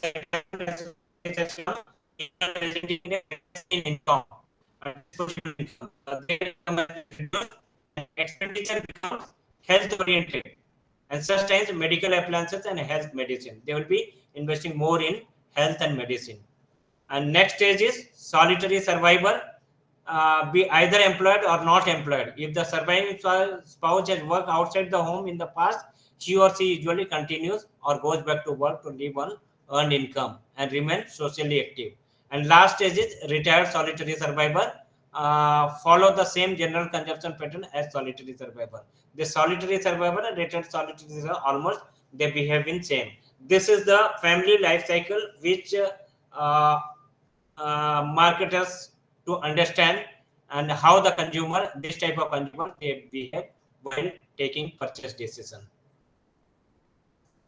and how the family consumption, what is the role of key family consumption roles. There are 8 distinct roles in the family decision making process. Those are, one is influencer, and influencer those family members who provide information and advice and thus influence the purchaser. This family member, they will be influencing the purchaser, and as per that, the buyer they will take decision. For example, housewife tells family about the new retail that is opened in the neighborhood. She will inform the husband and kids about the new entry, and they will try to go there and have their they will visit there and try to uh, try the product in that eatery. So these are called as influencer. Next is called as gatekeepers. Those family members who control the flow of information about a product. The teenage son who wants a racing bicycle may withhold from his father much of the relevant information because he doesn't have much relevant information. Father may stop him to buy such kind of racing bicycle. So these type of people are called as gatekeepers. And next one is decider. family members who have the power to unilaterally or jointly decide whether or not to buy a product. So individual can take, family individual can take decision, or jointly they can decision. Like I gave you Mr. Complete family they decided to buy a bike, or the individual decision may take decision to buy the product. So this is called as deciders. Next is by those family members who actually buy a product. So for example, father buys a product for his son, then father is the buyer. Next one is prepare. Those family members who transfer or prepare the product into the form in which it can be consumed. So they will prepare the product, they will buy something, and they will prepare the product for the consumption. For example, housewife may prepare the family meal using raw vegetable, lentils, spices, oil, and other ingredients. They buy this product, raw vegetable and all, from the market, and the wife will prepare food. So she will be called as preparer. And next is user. Those family members who uses or consumes a particular product or service will be called as users. And maintainers, family member who service or repair the product are called as maintainers. Next is disposer, family member who initiate or carry out the disposal or continuation of particular product are called as disposer. These are the several family consumption roles played by the family members. Next one is opinion leader, who gives the opinion for buying a product. Opinion leader is the process by which one person informally influence the action or attitude of others, who may be opinion seekers or merely opinion recipients. Suppose, for example, a person who wants to purchase a bike. So, what he will do, he will seek the opinion from his friends circle or colleagues. So, he will discuss with them, and maybe the person who is having better knowledge about the bike, he may follow his advice. So the definition of opinion leader is informal influence. He informally influence the individual to buy the product. The information flow of opinion related to influence between two or more people is referred to as word of mouth communication. When the influencer, the opinion leader, he gives the advice, and to the other person again same thing he informed to a third person. Like this, word of mouth, you travel from one person to other. This is called a word of mouth communication and the flow of information. The person is the opinion leader and may become an opinion receiver also. Individual who actively seek information and advice about are often called an opinion seeker. Sometimes the person who takes the advice from the opinion leader, he will be called as opinion seeker. These are all about the family, how the family members, what is the role they play, and what is the family, what the custom value, and how they take decision. So, what is the intention of studying these things? Because the market is to understand their consumer. So, the society will follow the system they have. All these things, it is immensely necessary for the market to understand for any marketing or making strategy. So, these are all about this family. Is it clear? Hello?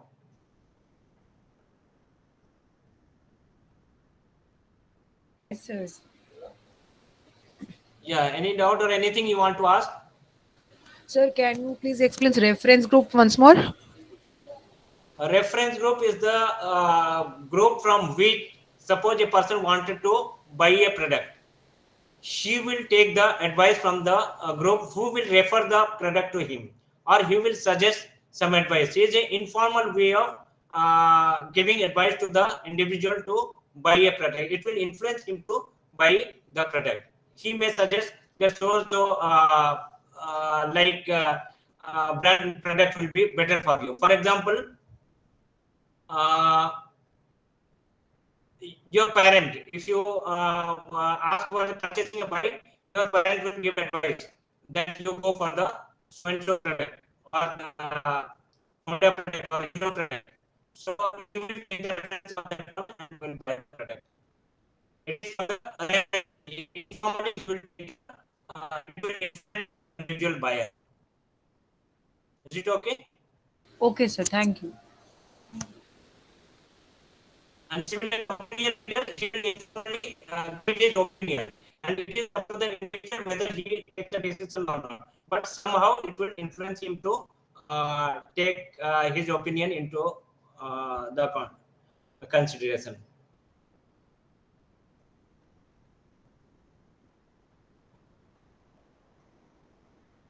Anything else? No, sir. Thank you so much. Yeah. Otherwise, next class we'll be studying about the like innovation in diffusion. Innovation in diffusion is the how when a new product is launched into the market, then how the consumer how they adopt a product. So there are various kind of in marketing terminology it is been called as like innovator, early adopter, early majority, late majority, and laggard people. These are the different terminology being used in the marketing. Uh, so we'll discuss about who are the innovator, for the early majority, late majority, all this in next class we'll be discussing. So I think if any doubt till now which we discussed, you can ask. But next class we'll be discussing in detail about the universal decision, which was one of the important factor in this consumer behavior.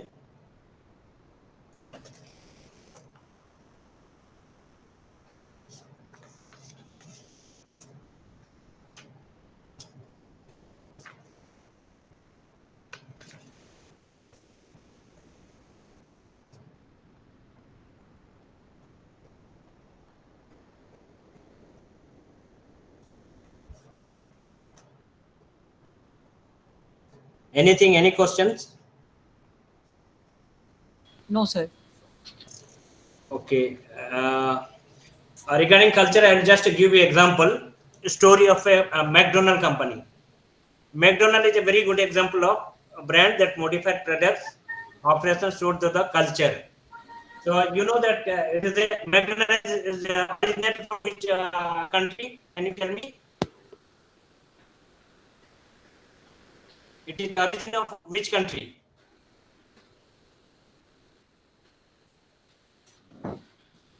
It's a basically it is an American brand. So their signature brand basis was that in America, their signature brand basis was this beef and pork burgers. But when they tried to launch in India, so they found that Indian culture is not such that beef and burger both will not work. So what they did, they started with chicken burger. Chicken burger became the main menu in India. Again, in India, they found that most of the peoples are not non-vegetarian. Peoples are also vegetarian. So what they did, they tried to make vegetarian burger also. Aloo tikki name. So in potato smash, so they make aloo tikki veg burger. So again, they found that Indian are very like vegetarian people. They found it that if it is mixed with non-vegetarian, it is very it is not good. They are not accepting. So what they did, McDonald, they tried to make the food, the vegetarian burger in a separate dishes, separate using separate like pot for making vegetarian dishes. So they have started both veg and non-veg, but based on the culture, they have changed their system from this beef and pork burger to chicken and vegetarian burger. Even in Jammu West Delhi, McDonald, what they have done, purely vegetarian uh, dishes they have started selling. There's no non-veg is not permitted, so they have started vegetarian burger. So based on the concept, they have to uh, uh, marketing strategy.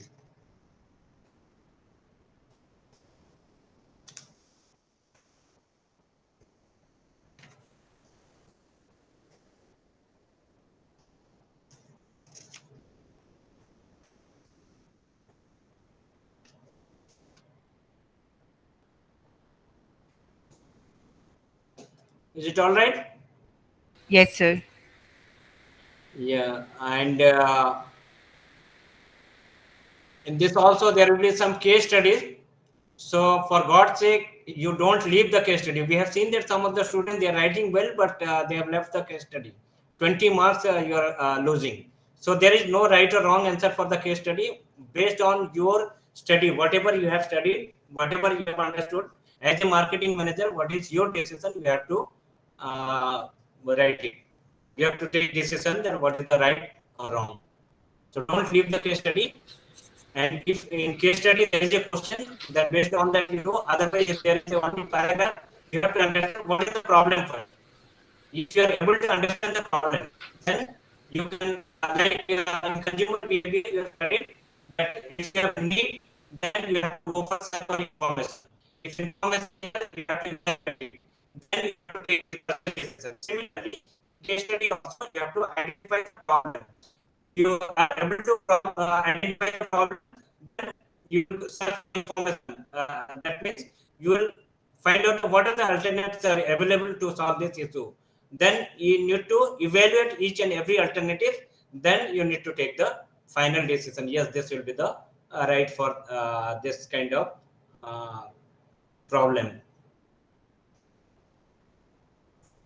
Okay. Sir, if possible, in next class, can you help us solving one case study? Then we will understand it better how to solve the case study. Yes, surely we'll discuss one case study how to solve it. Okay, So sir. it's very much important because 20 marks. I've seen that many of them they're just like passage writing, like a school student. They're writing from that passage itself. They're taking it out, and you have to, as a manager, you have to take decision. So this is the only background it is being given. Whatever you have studied, you have to implement. You have to apply it. Application oriented. This is question you can say. You have to apply your knowledge. For example, like once there was a problem in your, what is that? Cadbury's chocolate. So there was Cadbury's chocolate. So people started rejecting Cadbury's chocolate. What is the reason? The price for the Cadbury chocolate has gone down. As a marketing manager, how will you what steps you have to be taken? Can you tell me what can be the reason? Please repeat the question. Once long back, there was a rumor that in Cadbury chocolate there are worms are found, and so people are afraid of taking Cadbury chocolate. They stopped. They rejected Cadbury chocolate. What can be the reason for worms in the chocolate? And the customer, they felt that it is not hygienic, or the company is not taking care. What can be the reason? So here, what you need to do, you have to understand that what is the problem exactly. Actually, the problem is Cadbury found that comes in the Cadbury chocolate. What can be the reason? Whether the product is not good, whether the storage is not proper, or the problem is that the Cadbury started distributing which all of they have distributed. But those people who are having distributed properly, the people who are not having distributed kept for the longer time, and somehow some harms has come into the Cadbury chocolate. So that was the rumor that Cadbury's chocolate is having worms. So for that reason, so later on they took care of it, and they understood that it is a distribution system problem. So they have taken care, and it has become all right. So similarly, if any question is given, paragraph is given, you have to understand what is the basic issue, what is the basic problem. Sales is failing. Why? What is the reason of failing of sales? So whether it is a problem for the product, or problem for the price, or problem for the distribution, or problem of information. So you have to evaluate it. It is the right then if it is a product issue, how will you improve the product? Or if it is a distribution issue, how will you resolve it? So based on that, you have to evaluate each alternatives and you have to take decision. Okay, I think time is over. So, going to even 5.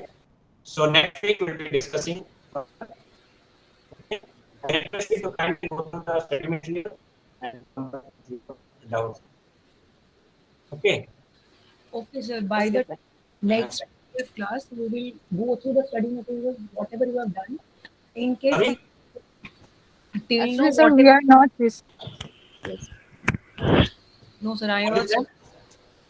Sir, I was telling that till now, whatever you have done, we are getting 1 week time. We will go through the study material and then Yeah. we'll ask the question if I have any, and we'll Yes, discuss yes, the yes. past year papers too. Yes, sure.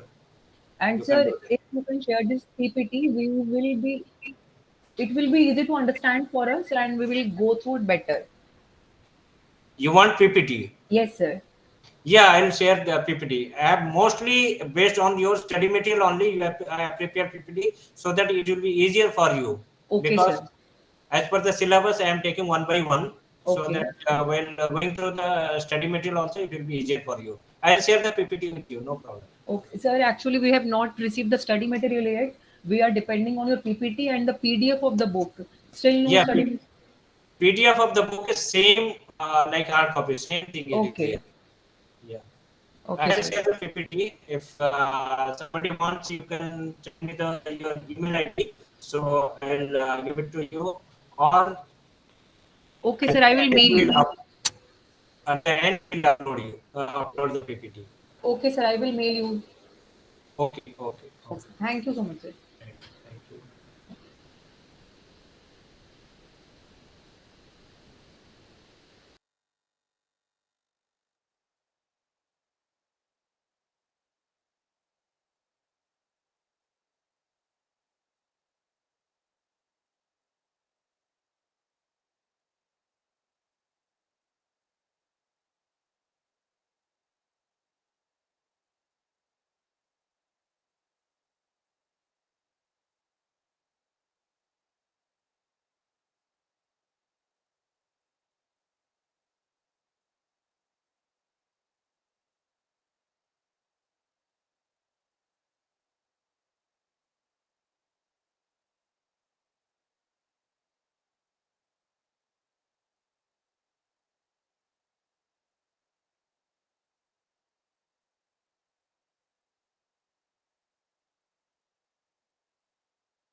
Good afternoon. Good afternoon, ma'am. Okay. Today also the PPT presentation is not worked. You are not allowed at the moment. So telling the message. Now I start Okay, ma'am. class. Now I start class. We are ready, madam. I think we some 4 5 members are there. We are ready to take up the class. Okay. Rest for 2 minutes. Yes, we can wait for 2 minutes. Maybe we'll start Okay. after 2 minutes. Okay. Okay.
Good afternoon.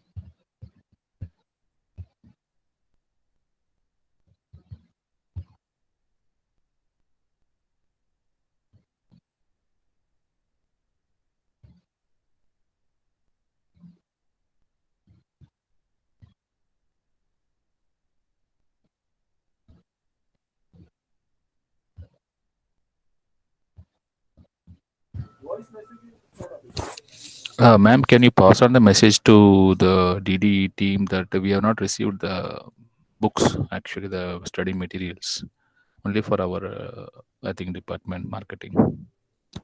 Okay, you are created WhatsApp group. Yes, we have some WhatsApp group. Yes. Yes, I will give my number, WhatsApp number. I am sending study material to your group. Okay. Okay, ma'am. Okay. Okay. You will ask to your distance education board. In that group also we asked, ma'am, that WhatsApp help number for DD also we asked. Until now, no response. What my friends are telling here, other departments are got the study materials, only we have not got. So we're trying to leave the message in this forum also, so that they can help us. Okay. Okay. But definitely I will send the subject materials to your WhatsApp. Okay. After completed class hours, you will create the group. Okay. Okay, ma'am. Okay, thank you.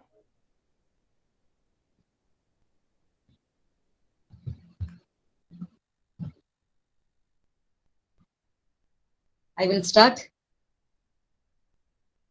Let's start, ma'am. Let's start. The remaining members are take rest, are going to lunch. No, this time number of people are almost less only, hardly some Yes. 6, 7, 8. Only Yes. 1 or 2 members are missing. I think we can start, ma'am. Yes. Okay, I will start. Okay, once upon we will discuss about supply chain management meaning. Okay. It is the management of the flow of goods and services. So, and includes all process that transform raw materials into the finished products. It is coordinating various activities. Normally, supply chain management having various activities. The main activities is designing the product. Then second one is forming. Then third one is manufacturing. Then fourth one is packaging. The last one is transporting. Transporting. So the transporting depending only on the distribution channels. So one of the main activities in supply chain management is the distribution channel process. Okay. So the distribution channel is a chain of agent that a product or service moves through on its way from its point of origin to the consumer. In distribution channels involved various persons, especially in wholesalers, retailers, distributors, and other. And nowadays, we are entering into modern marketing system using internet channels. Okay, so the major distribution channels nowadays in internet also. Okay, so the basic objectives of supply chain management is supplying goods to the customers through the distribution channels. Okay, but normally we know that there are two types of selling process. The direct process is we are identifying the customer directly selling to the commodities in the footstep. Okay. Then another way is indirect selling method. The indirect selling method is used distribution channels using middlemen. So the middleman is either wholesaler, retailers, or distribution channels and the internet market. Okay. So it is the basic concept of supply chain management. Okay, are you clear? Yes, Are ma'am. you clear? Clear. Okay. So today we are discussing about the next topic is physical distribution. It is the main concept of supply chain management. What is meant by physical distribution? Any ideas? Any ideas? Physical distribution? Is it to move the actual material physically between quantity, in terms of quantity? Yes. It's nothing but physical distribution is the set of activities concerned with the movement of finished goods from the end of the production operation to the consumer. So in this place, that is physical distribution takes the numerous wholesaling and retailing distribution channels and includes some important decisions areas. For example, customer service, inventory control, materials handling, protective packaging, then order processing, transportation, warehouse site location, and warehousing. Okay, so physical distribution is a part of larger process, only in the distribution of goods to the right customers at the right locations. Okay. The next, the physical distribution always supported to the always needed to support logistics. So logistics also coordinating the flow of goods, services, and information among the members of supply chain. So a major focus of logistics is physical distribution.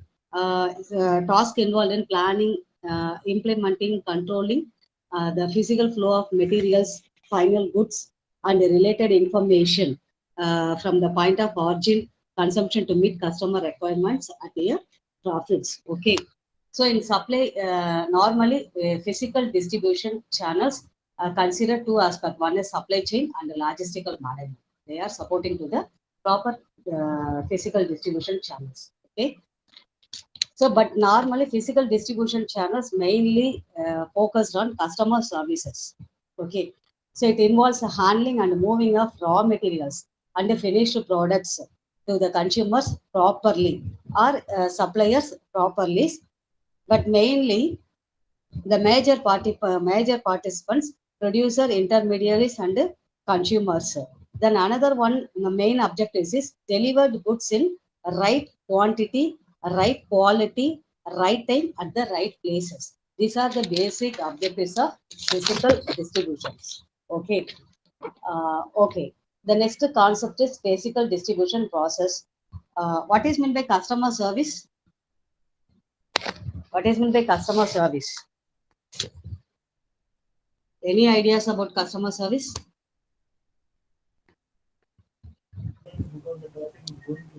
You can say delivering goods or services as per customer requirement. Yes. So the physical distribution also mainly focused on customer service. That is the quality of customer service. So providing products at the time and the location corresponding to the consumer needs. Okay. So in this point of view, customer service point of view, they are affected 5 major factors. The first one is correct time. The customers always accepted the right time of delivery of commodities. It's correct. Yes, ma'am. Right time is Yes, important. maybe due to some unexpected reason, delay the commodities reached to the customers, something to take legal actions, correct? So in customer service, normally only for the correct time of the delivery system. Then second one is communication. So proper communication through the suppliers and the customers is needed. It's very much important. First, we are received orders from the customers and also given information to the customers what time of goods are reached to that places. Okay, so the communication system is also important for efficient customer services. The third one is availability of commodities. It's very important. Normally, customers order goods. It is interested to take immediately. We are telling, ma'am, wait for sometimes. No, not accepted all the time. Okay. So normally all the goods are available in all the times. It's also important. Then third one is conveyance. What is meant by conveyance? Conveyance or convenience. The first one is convenience. What is meant by convenience? Convenience means we are delivering the goods or giving service as per the choice of customers. Yes. What type of convenience are expected customers normally? Maybe a nearby location where you want to go. It could be a nearby market or shop, where you can go and Yes, pick up. correct. Correct. Nearby location and easily transportation facilities. Correct. Oh, so in this point of view, normally physical distribution concentrate improving customer services, especially in the communication and the convenience transporting systems and the time management. The last one is availability of commodities. It is the main objectives. Then second one is cost trade-off. Cost means normally already we are discussing about the expenses, but normally customer service levels to developing purchasing policies and selecting transportation and warehousing functions. Now, the children and 2 aged persons all are customers into the marketing. Okay, so now we are survival in the modern marketing system. So always customers are expected in the innovation and creative products. Normally interested to buying that commodities because they are showing that status in the society. It's correct. Correct. Yes, ma'am. Either yes, either we are wearing jewelries or food items or using 4-wheelers or 2-wheelers. So they are indirectly identified our status. So normally customers are interested to purchasing innovative and creative commodities. But in this point of view, the innovative and the new commodities or creative commodities or modern commodities produced the business person, but requiring a large amount of capital or financial supports. Okay. So in this point of view, physical distributions supporting reducing cost and producing innovative commodities. These are the second important points. Physical distribution supporting to the business person, reducing cost and producing innovative commodities. Okay, this one the second one, reducing cost. Then third one is sales responses. Sales responses means determining the relationship between sales and the customer services. The minimum cost of products designed and selling at the reasonable prices. So customers always accepted the quality product with the reasonable prices. So it is also third important objective of physical distributions. Then fourth one is increased customer services. So normally how to increase the customer services? What are the ideas? What are the ideas? How to increase the customer services?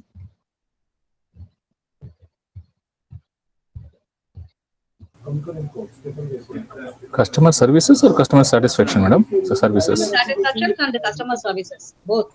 Oh, okay. In that case, you should have, as you said, all these parameters: timely availability, convenient, transport accessibilities. All this definitely lead to the customer satisfaction or service. Yes, but normally customers ready to buying exclusive commodities also. Okay, but they are expected the responsibilities in this part, that the side of the business persons. Okay, right time delivery and qualities at reasonable prices. Always customers' expectations. Whatever it is, the normal product or exclusive commodity, they are ready to buying that commodities, but depends only the quality and the right time and the safety transportations. Okay, so these are the basic objectives of physical distribution process. Okay, the next one, importance of physical distributions. So why are you given importance to physical distributions? Okay, the main is we need physical distribution is better quality product, warehousing facilities, inventory control, transportation, handling materials, ordering, etc.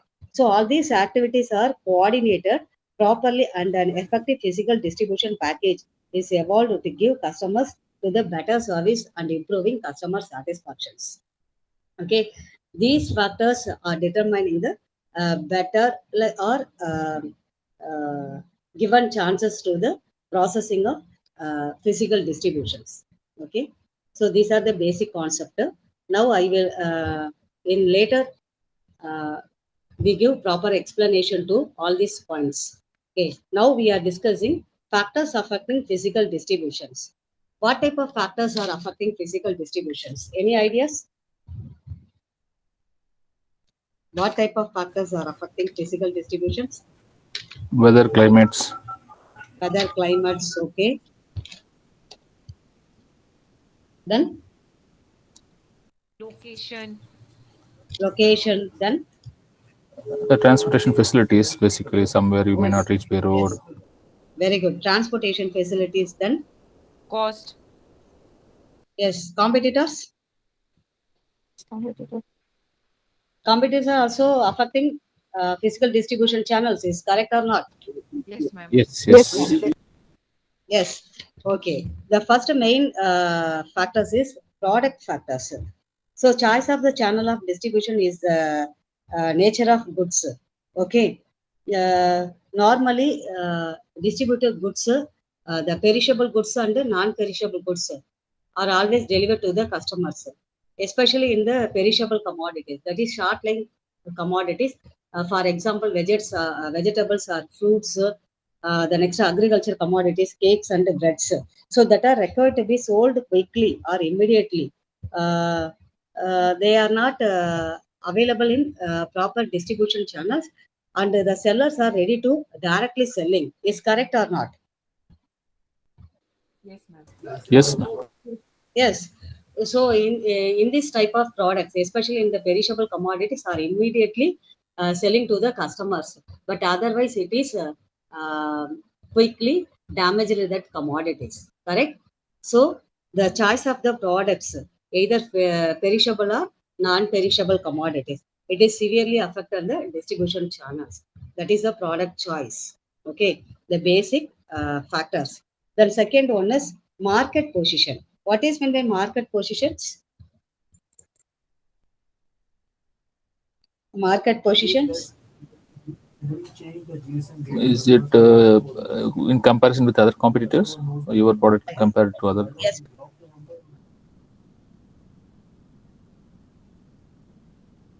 Goodwill or reputation. Correct.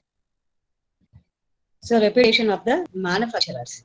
So reputation manufacturers are concentrate higher degree of market acceptance. So can be sold through various channels, because some distributors, some manufacturers using only roadway transportations. Okay, so depends upon the products, and it depends upon the business size, and it depends upon the customer size and the market size.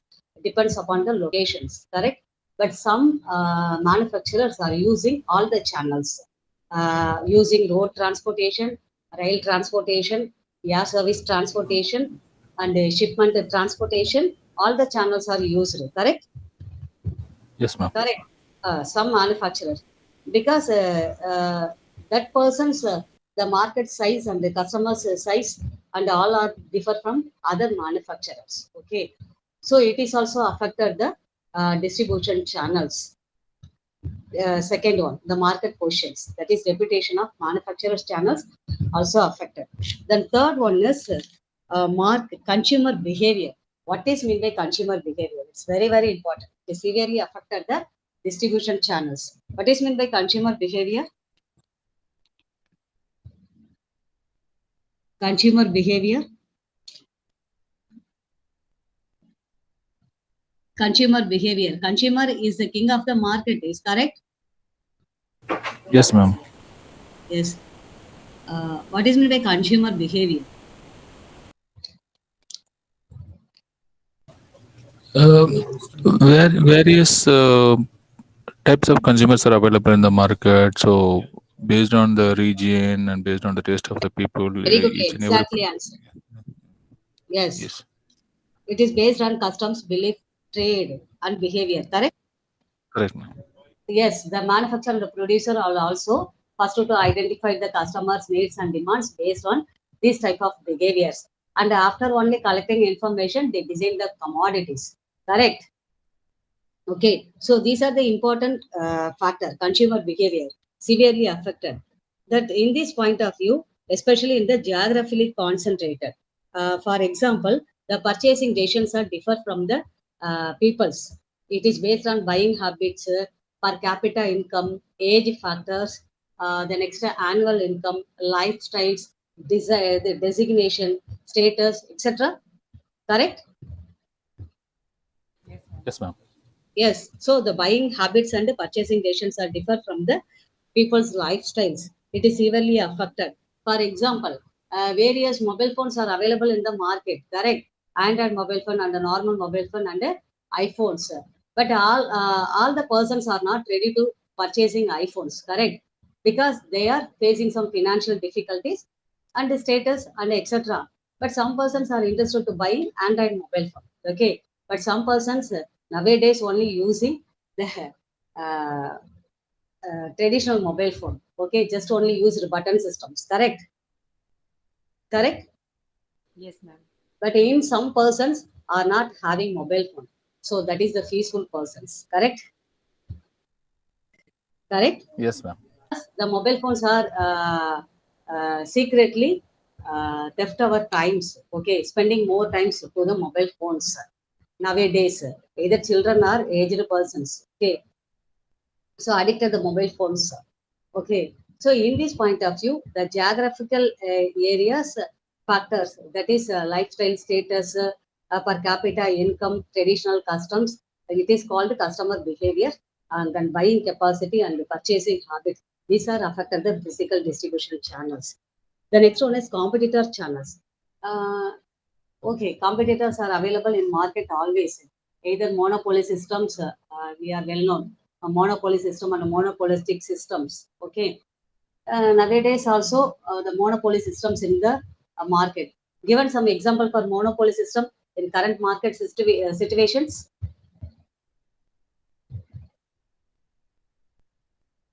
Any example given monopoly system? Any commodities? I think mobile phone. How Mobile. mobile phone is? Mobile phone, various competitions are now available, madam. Okay. Monopoly, maybe the government sectors who is supplying public things which is with the government, probably you can consider as a monopoly. Yes.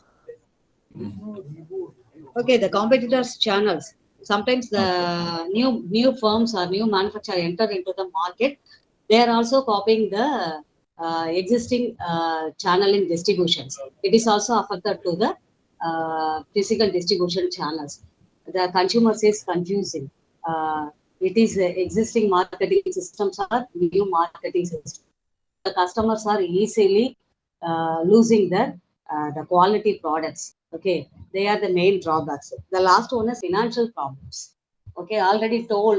So all the manufacturers are not using all the distribution channel systems because depends upon the financial capacity.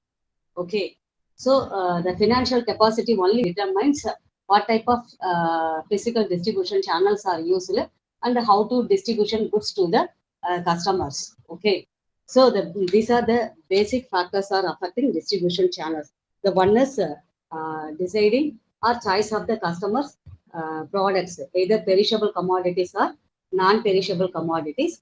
Then second one is marketing portion, that is manufacturer reputations or manufacturer goodwill. Then third one is customer behavior. Then fourth one is new marketers enter into the market. He is also copying the existing market channels. The last one is financial capacity. These are the important factors are affecting distribution channels. Okay. The next one is physical distribution components. Normally, physical distribution components involving the first one is order processing. Okay, the order processing.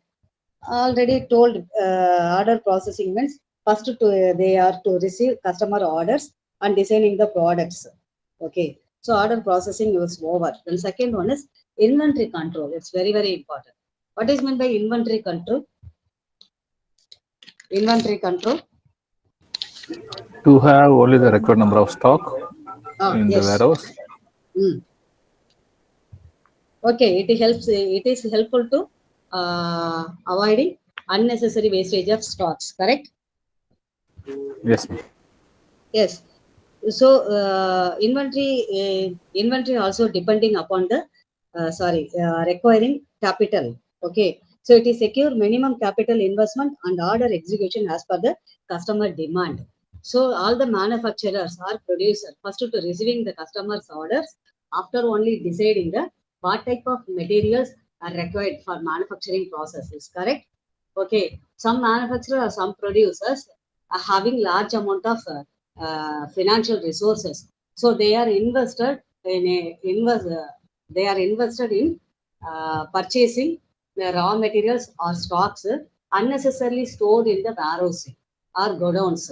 So it is unnecessary expenses. Okay, so the physical distributions given some guidelines to the manufacturers how to handling the stock materials. Okay.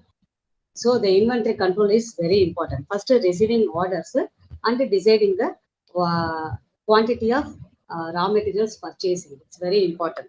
Then third one is warehousing. Normally warehousing stored finished commodities. Is it correct? Correct? Yes, ma'am. Yes, ma'am. Warehouses always situated in the business locations. Okay, it is used for storage and preserving the finished commodities. But the distribution centers are now located around the markets rather than around the transportation facilities. It's very, very important. Normally, warehouse located business places and also located at the near the transportation facility places. So it is only helpful to immediately distribution commodities to the customers. So warehousing is very important. Okay. The next fourth one is material handling system. What type of material handling systems are followed? Any ideas? What type of material handling systems are followed? Any ideas? No, ma'am. No. Packaging is very, very important for material handling systems. Proper packaging Okay. systems. Yes, proper packaging systems needed for material handling systems. Okay. For example, we are going to purchasing in departmental stores or supermarket. So they no need for any assistance for picking that commodities. Correct? The goods are properly the packing and arranged the racks. Okay, easily we are going to get that commodity. Okay, and also looked created interest to buying that commodity. So packaging is very, very important. Sir. Packaging not only for protecting commodities from the damages and protecting from the insects and protecting from the natural weather conditions. It is not only for protecting and also smoothly handling capacity. It's very, very important. So material handling system also important for physical distribution. For example, heavy goods are properly stored in containers. Correct? Given some platform, needed or not. Yes, ma'am. Yes. So given some platform for material handling systems, either rail transportations or airports or shipment or road transportation. So they are needed for proper platform systems and a proper packaging system. This only helpful to properly material handling and smoothly transport to the customer places. Okay. So these are the basic components of physical distribution system. The last topic is physical transportation system is advantages. The first one is already I am told better customer services. All the physical distribution channels are concentrate only satisfying customers' needs. Okay. So in this point of view, providing better customer services. So what type of better customer services are produced? The right quantity, the right quality, at the right places, at the right customers, at the right locations. These are the basic concept of physical distribution. First to fulfilling the customer needs only. Okay. So the main advantages. Second one is increases sales activities. Okay. So we are ready to supplying commodities at the right time at right location. So customers always interested to buying regularly particular commodities. They increase the sales activities. Then third one is goods availability. Always customers expected goods are available. It's very, very important. Then fourth one is reduced cost. So physical distribution channels and the supply chain management, either logistic management, always focused on reducing expenses, improving traffic maximization. The next one, all the manufacturers needed for proper warehousing facilities. Proper warehousing facilities meant not only storage for goods, not only for storage for goods.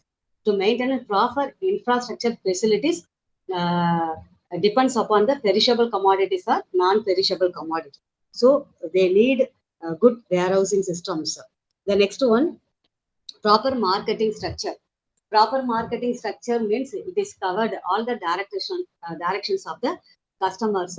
It is also providing distribution channels to all the marketing areas of the customers. Then last one is communication facilities is very, very important. Nowadays, marketers are business person using various software systems, especially in SAP and ERP. What is meant by ERP? ERP? Enterprise resource planning. Exactly. Very good.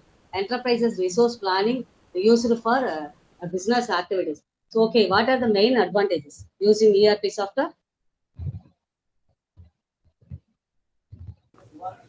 We'll come to know about more detail about all the resources so we can do the planning. Yes, collecting information, easily collecting information from the customers. Okay. Yes. Yes, ERP software.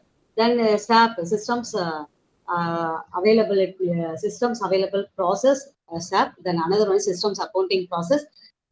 Then systems administration process. Whatever it is. So the SAP it is used for designing the recording systems, designing recording systems. So communication systems is very important. The last one is very, very important. Physical distribution, normally concentrated, always concentration, safely transporting commodities. Okay. So the damaged goods are not accepted to the customers. So smoothly transportation systems are handling. It is helpful to increasing customer satisfactions. Okay. So the physical distributions is over. Okay. Physical distribution means goods are transported to the customers. Correct? The second one is Yes, ma'am. satisfying customer needs. Then third one is reducing cost. Then fourth one is to need huge amount of capital. Then fifth one is for normally followed communication system. The last one is providing better customer services. Okay. Okay, better, physical distribution is over. The next one is channel design and structure. Any ideas about channel design?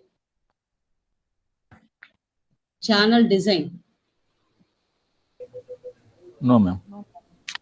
Okay, it's nothing but channel design or channel structure is presented as a decision faced by the marketer.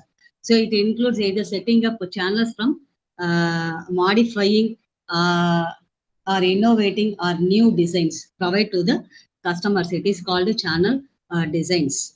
Okay, but who is engaged in channel designs? Any ideas? Who are the participants designing the channels? Any ideas? Who are Is it designing? distributors? Exactly. Distributors, wholesalers, retailers, manufacturer, producer. So all the persons are needed channel designs, correct? So these persons are designing the channel design depends upon the business. Okay. The next one is channel designs also affecting variables factors. The first one is market variables. What is meant by market variables?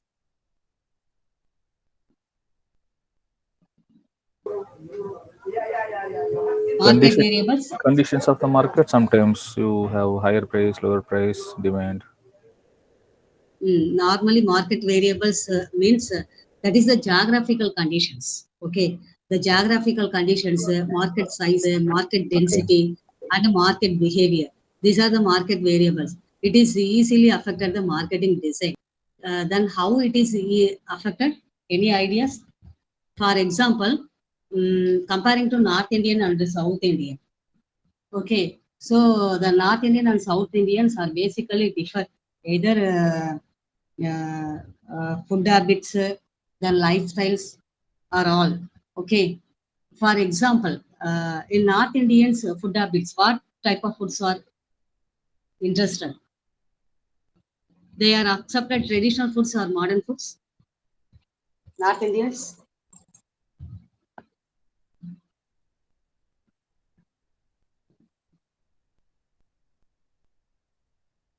Any ideas? Fast consumer movement goods. Which place is easily sold? FMCG. We are know that FMCG, fast consumer movement goods.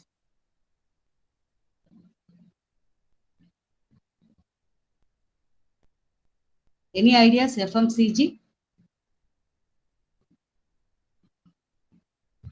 Fast consumer. Fast consuming goods, madam. Fast and moving Yes, consumer junk food. goods. Junk food varieties. Junk food varieties. Okay. Normally medicine, junk food varieties all are fast movement of consumer goods. But in which places are easily sold? Either rural area or urban area, North Indian or South Indians. Which group is interested to buying that commodity? Urban. Yes, It's urban areas, right? urban areas. Yes, but rural area person are not interested. No, that may not go that much outside. Yes, mainly the drawbacks is transportation facilities. Correct. The rural area person are also ready to accept fast consumer goods, especially in the junk food varieties, given order to the online. Correct. It is also interested to buying that commodity, but there is no proper transportation facilities. Correct. Yes, ma'am. Yes. In South India or North India or East, wherever it is, the distribution channels mainly depends upon the proper transportation facilities. Okay, so these are the main drawbacks. So these factors are affected the consumer buying capacity. Okay, for example, rural areas. So nowadays, I think North India, near than 45 places, still hill station areas. Okay, so the transportation facilities is not very easy. Nowadays, people are also used some trucks, then jeep, then using some animals. Correct. Yes. Correct. Yes. So the goods are easily moved. Depends upon the transportation facilities. So that's only in this point. Market variables mainly affected the geographical. That is the hill station area and the rural areas. They are not maintaining proper road transportation facilities. Okay, these are the basic. Then second one is market size. Market size means any ideas? That is customer size. Market size means customer size. For example, we are having some industrial areas. Okay, we are having some industrial areas. Normally, industrial areas they are located at distance city out of the city areas, minimum 50 kilometers. Okay, so in these industrial areas near located, the normal shops and the normal departmental store, normal store markets are not available. So the customers are normally look at that in the city and traffic areas, the next bus stops and railway stations, etc. So peoples are always concentrated to the town areas, that is developed areas only. So market areas are also easily affected the distribution channels. Okay, the size of the market. The next one is market density, market behavior. Already told that is consumer behavior. Depends upon the lifestyle and status. The next product variables. It is easily affected the market channels. For example, sometimes customers are purchasing bulk quantity. Sometimes are purchasing perishable quality. Sometimes are purchasing non-perishable commodities. Sometimes purchasing the smaller commodity. So these are the product variables. So these are the factors, channel designs. The next one is company variables. The company variables is very important. In India, available large size concern, medium size concern, and lower size concern. That is SME. Okay. So the company's financial capacity and the consumers depends. So these are the factors also affected the marketing channels. The last one is financial capacity. Financial capacity means consumers buying capacity. This also affecting the marketing channel. Okay. The last one is How to select the best channel? Any ideas? How to select the best channels?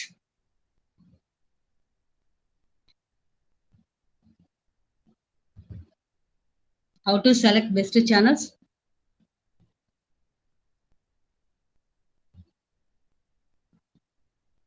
Manufacturer, how to select best channels?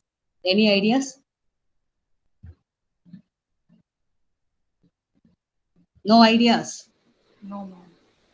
Normally, the distributor or manufacturer selecting the channel is based on the lower expenses, lower cost facilities. Okay. So they are using interested to channel distribution because it's very, very important. The channel distribution only helps to goods moved to the customers. They are interested to investment in channel distribution, but also consider the lowest cost channels. Okay. So the lowest cost channels only deciding after selecting the distribution channels. So channel design and channel structures and the factors affecting channel structures and selecting of best channel structures is over. Okay, the last concept, little bit only, target market concept. What is meant by target market? Any ideas? Target market? What is meant by target market? A specific area where the demand of the specific goods are more, or the target area is where the kind of product is available to that kind of customers only. Yes, yes, very good. A target market is nothing but it consists of different groups of individuals, households, and organizations. Correct? So towards which a company aims to offer its product and services to the particular person only. Correct? In Yes, marketing ma'am. available various types of household. For example, washing machine, refrigerators, four-wheeler, two-wheelers, etc., etc. Okay. So the target market means particularly individual to particular group of peoples. So they are identified the particular groups of peoples or particular individuals after only designing and distributing the commodities. Correct? It is called target market. Correct? Yes, ma'am. So the basic objective is target market is it is a specific market segment consisting of different groups of individuals and organization with select product preferences and budgets and to whom a company wants to offer its goods and services. Okay. Then second one is, for example, nowadays social media's groups. Correct? The social media's groups are promoting various commodities. But in older period, in ancient period, they are directly going to ask company members are directly going to visit marketing places and what type of goods and materials are available, how much this price, the next given any offer, given any discount. So lots of questions are asking, correct? But in ancient period, they have to spend more time to purchasing any commodities, correct? But in nowadays, the commodities are available in online marketing, correct? Yes, ma'am. Yes, ma'am. Yes. So today, social media is promoting the online commodities and online marketers. Okay. So the online marketing and online marketer groups is examples of target market. All the commodities, all the whatever it is, household commodities, industrial commodities, then food, the next jewelries, whatever it is, all are available in the online market. So nowadays, companies and manufacturers, wholesaler, retailers also promoting product through the online marketing. So it is called the target market groups. The next one is the target market groups helpful to proper plannings, acquire new clients and expand in new markets and increase the sales revenue and increasing share values and increasing brand loyalties. Okay, they are supporting the target market group. The next important one is normally consumer surveys, market research, competition analysis, limited product offering to assess the market and consumer behaviors before launching. It's very, very important points because the companies or manufacturers or producer first to identifying the consumer needs. After only designing the products, so easily plan and promoting the product. It is the basic main objectives of target market. The next, and also supporting to target market, identifying the areas, which areas is uh, uh, needed for that particular commodity. Uh, for example, rural areas or urban areas. Then, and also easily identified buying capacities. Okay, these are the main factors of helpful in setting target market groups. Okay, so the finally we conclude that target market process is first to identify target groups, either individuals or household commodities or organization commodities. The next one is analysis. Analysis is based on the geographical areas, demographic areas. Geographical areas well known that is four directions of areas: east, north, east, west, north, southern. Demographic variables also analysis, that is people's customs, traditional behavior, religion, incoming capacity, per capita income, buying behavior.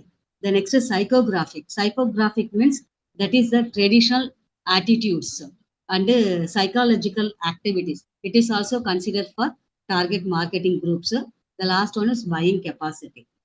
Then first target the groups, the next one analysis based on these variables. Then third one is implementing marketing strategies. Okay, so marketing strategy is identified new customers. Then second one is developing new markets. Then fourth one is increasing sales value. Then fifth one is increasing market share values. These are the basic process of target market groups. Okay. Then final one is what are the elements are considered. First to need market research. Second one is understand consumer needs, preference, and buying behavior. Third one is analyzing the market competition. Then fourth one is fixing pricing. Then fifth one is creating effective marketing strategies. So these are the supporting factors for uh, improving target market groups. Okay, so your first unit is over. Any doubt? In first unit, we are discussing about physical distribution channels, target market groups, the next is channel designs and structures. Any doubt? Any doubt? Any doubt? No, ma'am. At present, no. Okay. So I will sending notes to your WhatsApp group. Anyone creating WhatsApp group? Okay, I will ma'am. give my number. Yes, ma'am. No, ma'am, you have not given your number. Yes? Ma'am, please share your number. Yes, note it. Okay. 97 97 87 87. 89 Sorry, ma'am. 978789 Okay. 1626. Okay, ma'am. Okay, but next Okay. week I will send it. Okay. Okay. Okay, Okay. ma'am. Thank you. Thank you to all. Thank you so much, ma'am. Thank you, ma'am. Thank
Good afternoon, dear students. Good Good afternoon, ma'am. Good afternoon, ma'am. Yeah. So 7 only is there. Yesterday it was 9. Some of you are absent. So one day we'll have a interaction session if the time permits. So I wanted to know about you are all from which places and what exactly you are might be professionals and other categories. So I wanted to interact with you all if the time permits. I wanted to know more about you. Right now we don't have a time. I mean, like session is there, so we will let us continue with the session and where exactly yesterday it stopped, and let me start from there. My voice is audible and clear, no? Yes, ma'am, it's clear. Yes, ma'am. Yes. Okay. So let me share my screen, and you just tell me whether the screen is.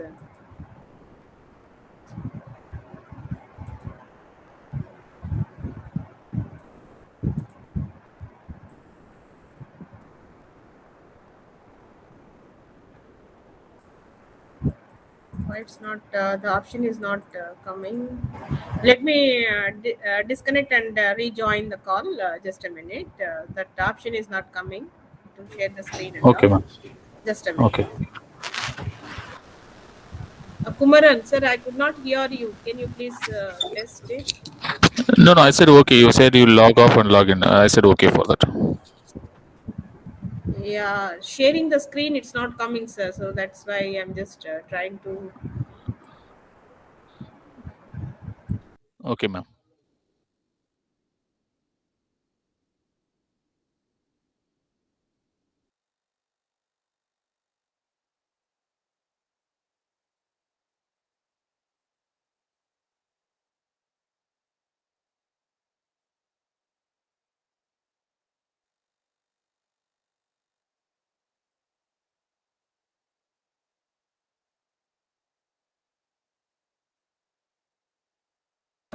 No, still it is not coming. That option.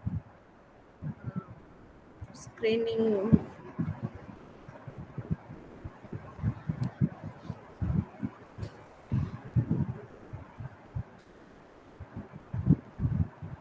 I think same problem faced by the previous Sir, I lectures could not also. hear you, sir. Sir, tell me. Ma'am, no, ma'am, the previous lecture also have the same problem. I think we can proceed with only voice if it Is is not it working. okay then? So morning it was working, but right now that option is not coming. But anyhow, I'll share the PPTs to you. But try to listen to me today. I don't know the problem is. Is it okay? Can I take continue? Yes, ma'am. Yeah, please. I'll share by the end of the. I mean, like you create a group. I'll share it the WhatsApp or email. I can send the PPTs to you. Okay, Whatever ma'am. has prepared. Okay, ma. Then let us continue, not the waste the time. So we were talking about the supermarkets yesterday. Different retail shops we were talking. Out of which the departmental stores, and next we landed up with the supermarkets. So we are coming across the beauty of this is that we are all coming across with these kind of different retail outlets, but exactly we are not identifying, we are not categorizing that this will come under this hypermarket, supermarket, departmental store. We are not categorizing. We all day to day life we are happening, and we are meeting these people, and nearby our life it is all associated with them. Here the supermarkets, how which the stall or the market, we'll call it as a supermarket. There are from high end to low end, the products range will be there. There is a specific range of the area will be there, that is a 20,000 to 40,000 square feet.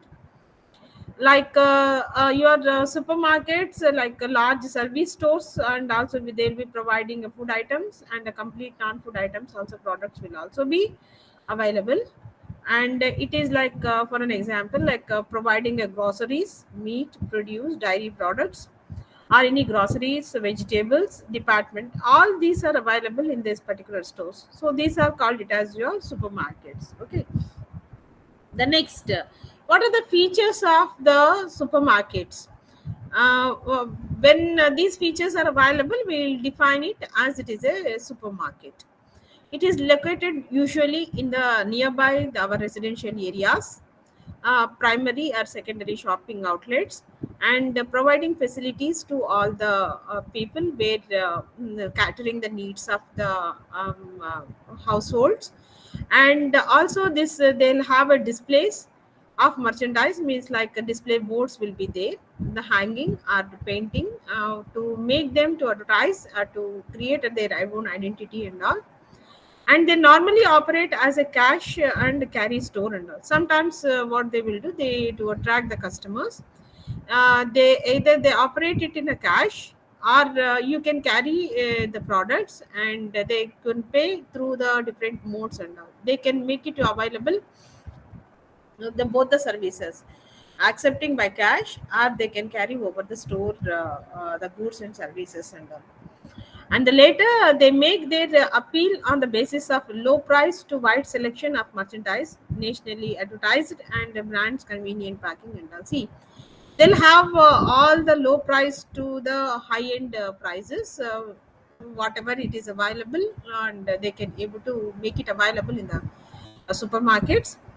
And also they make use of some place they can provide for the parking also, because unless until you have a parking, and the people will find very difficult to visit the stores and all. If you have a parking area, parking space and all, it is very convenient for the people to visit the stores and all.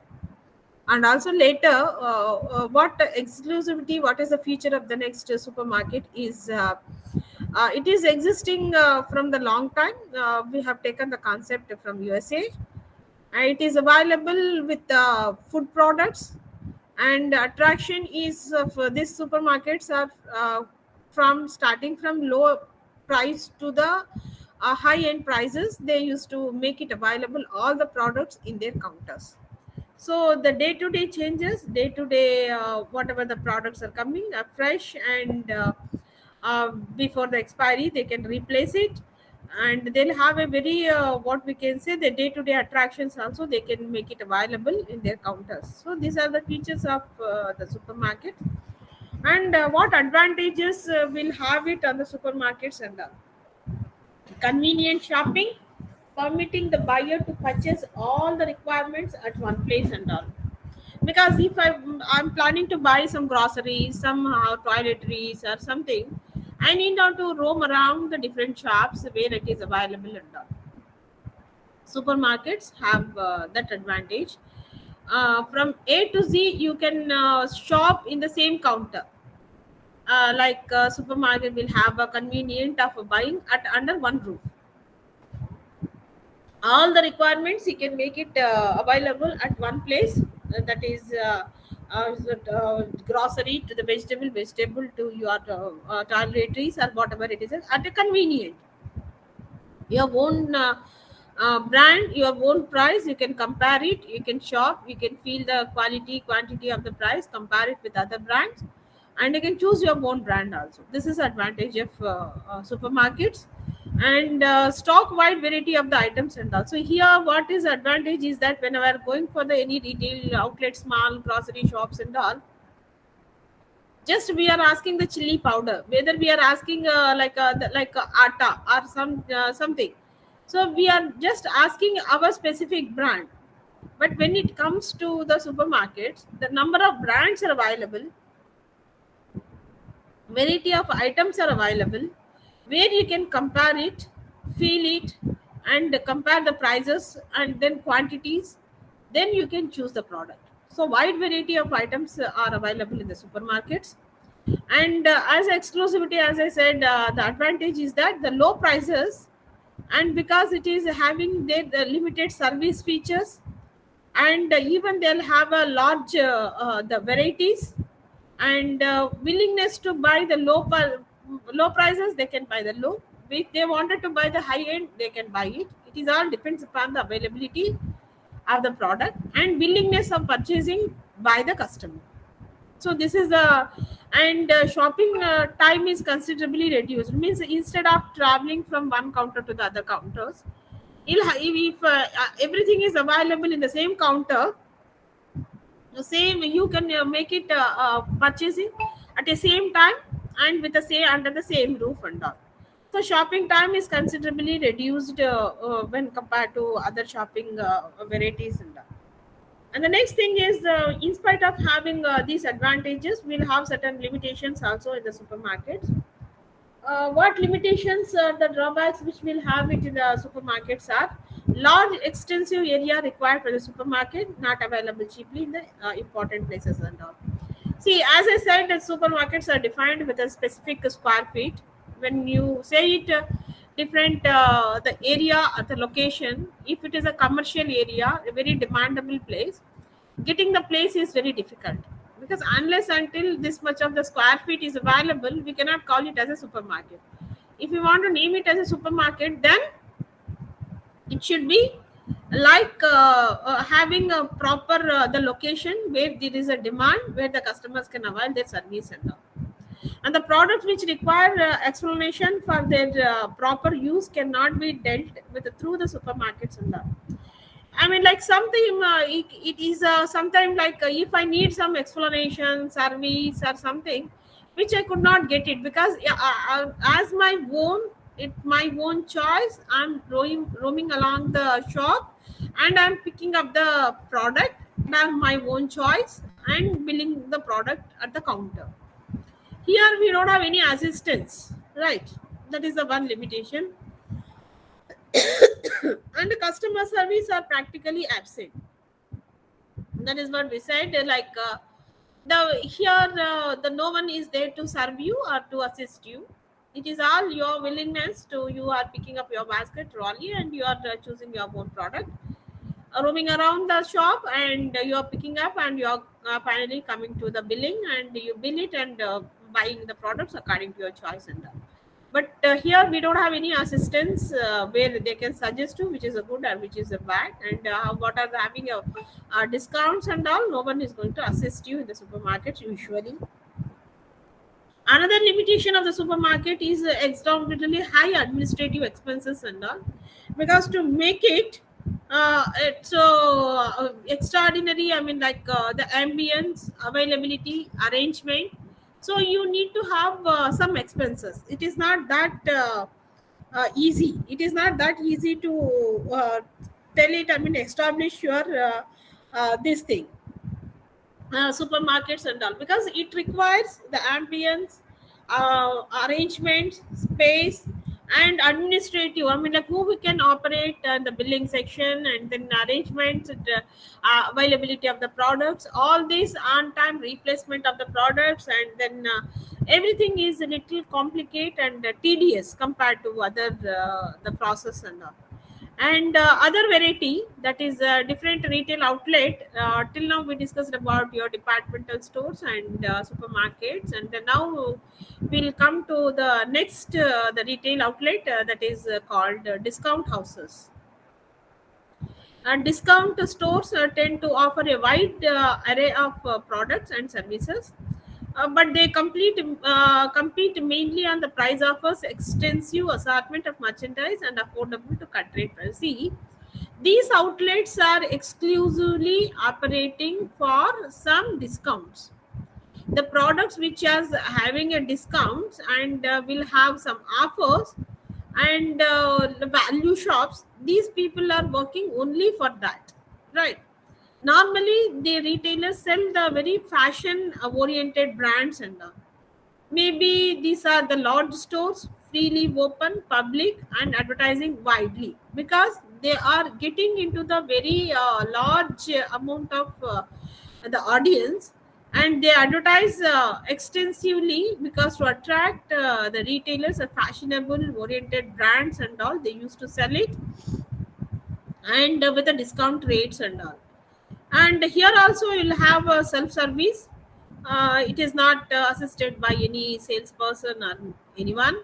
And later these the discounts houses will have known brands, like appliances, housewares, home furnishings, supporting goods, clothing, toys, automotive services, so anything.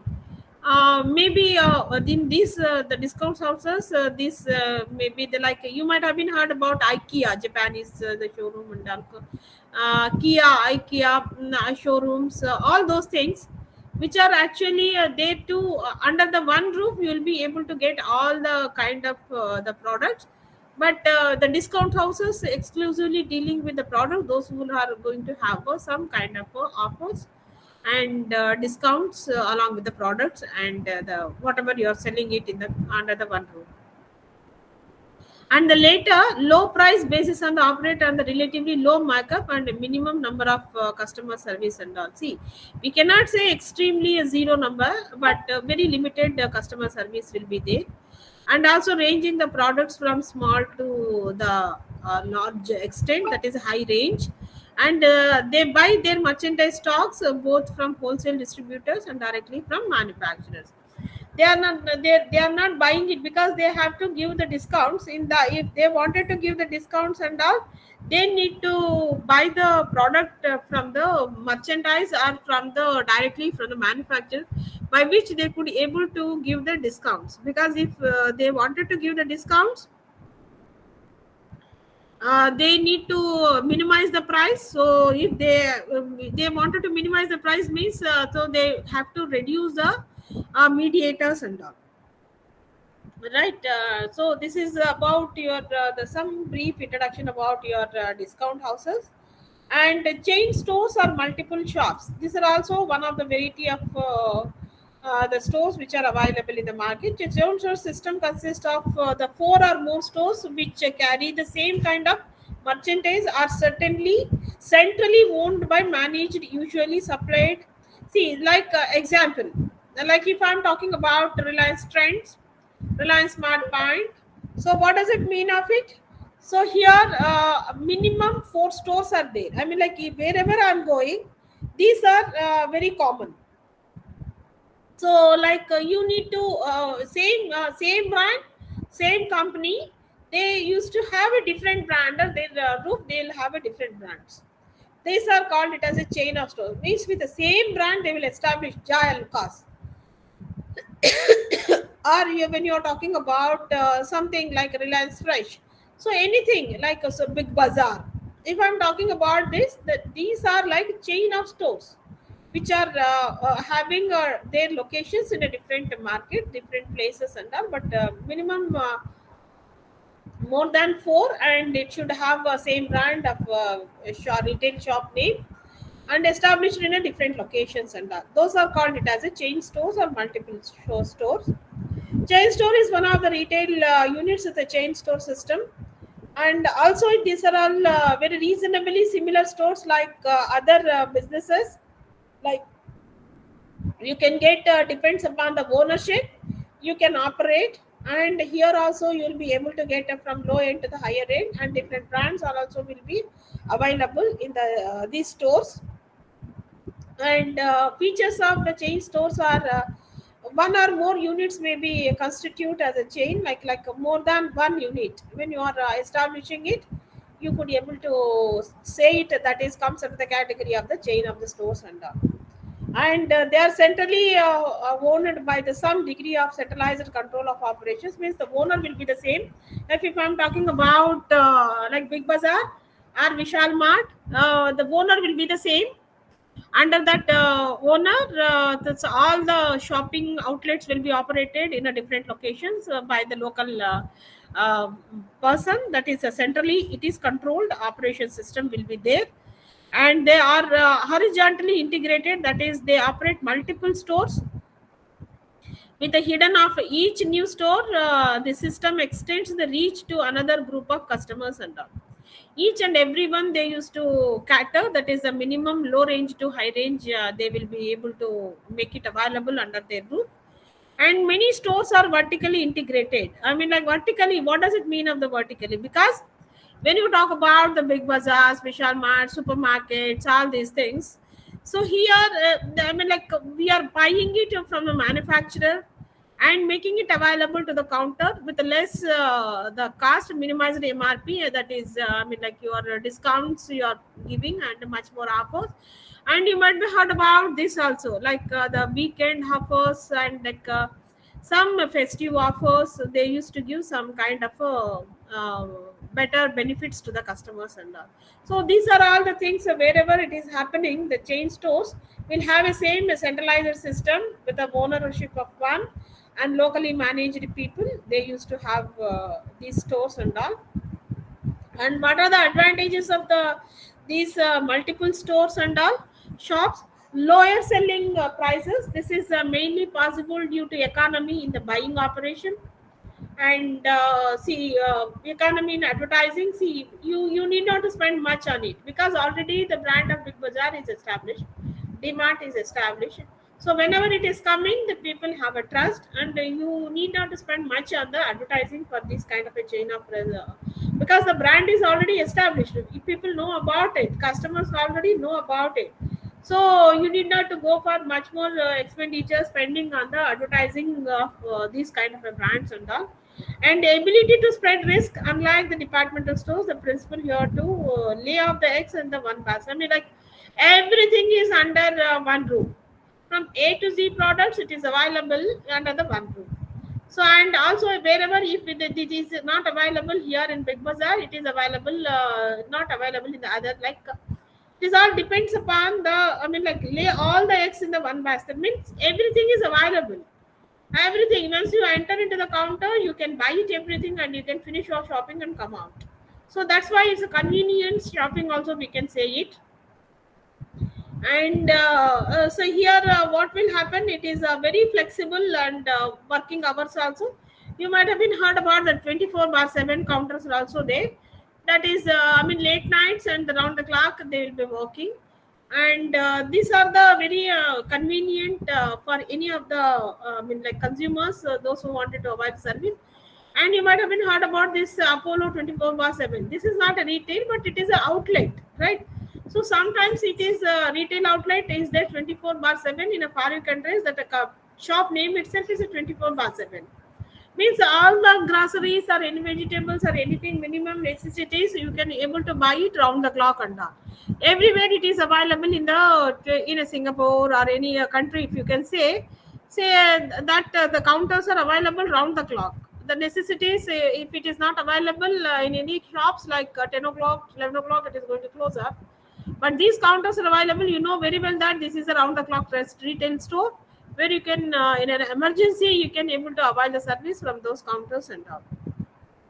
Like these are also located in the centrally system where there is a demand, where there is a need of the customers and all. It is not in a very outskirts, but it should be in a centrally located places, but the location is very expensive.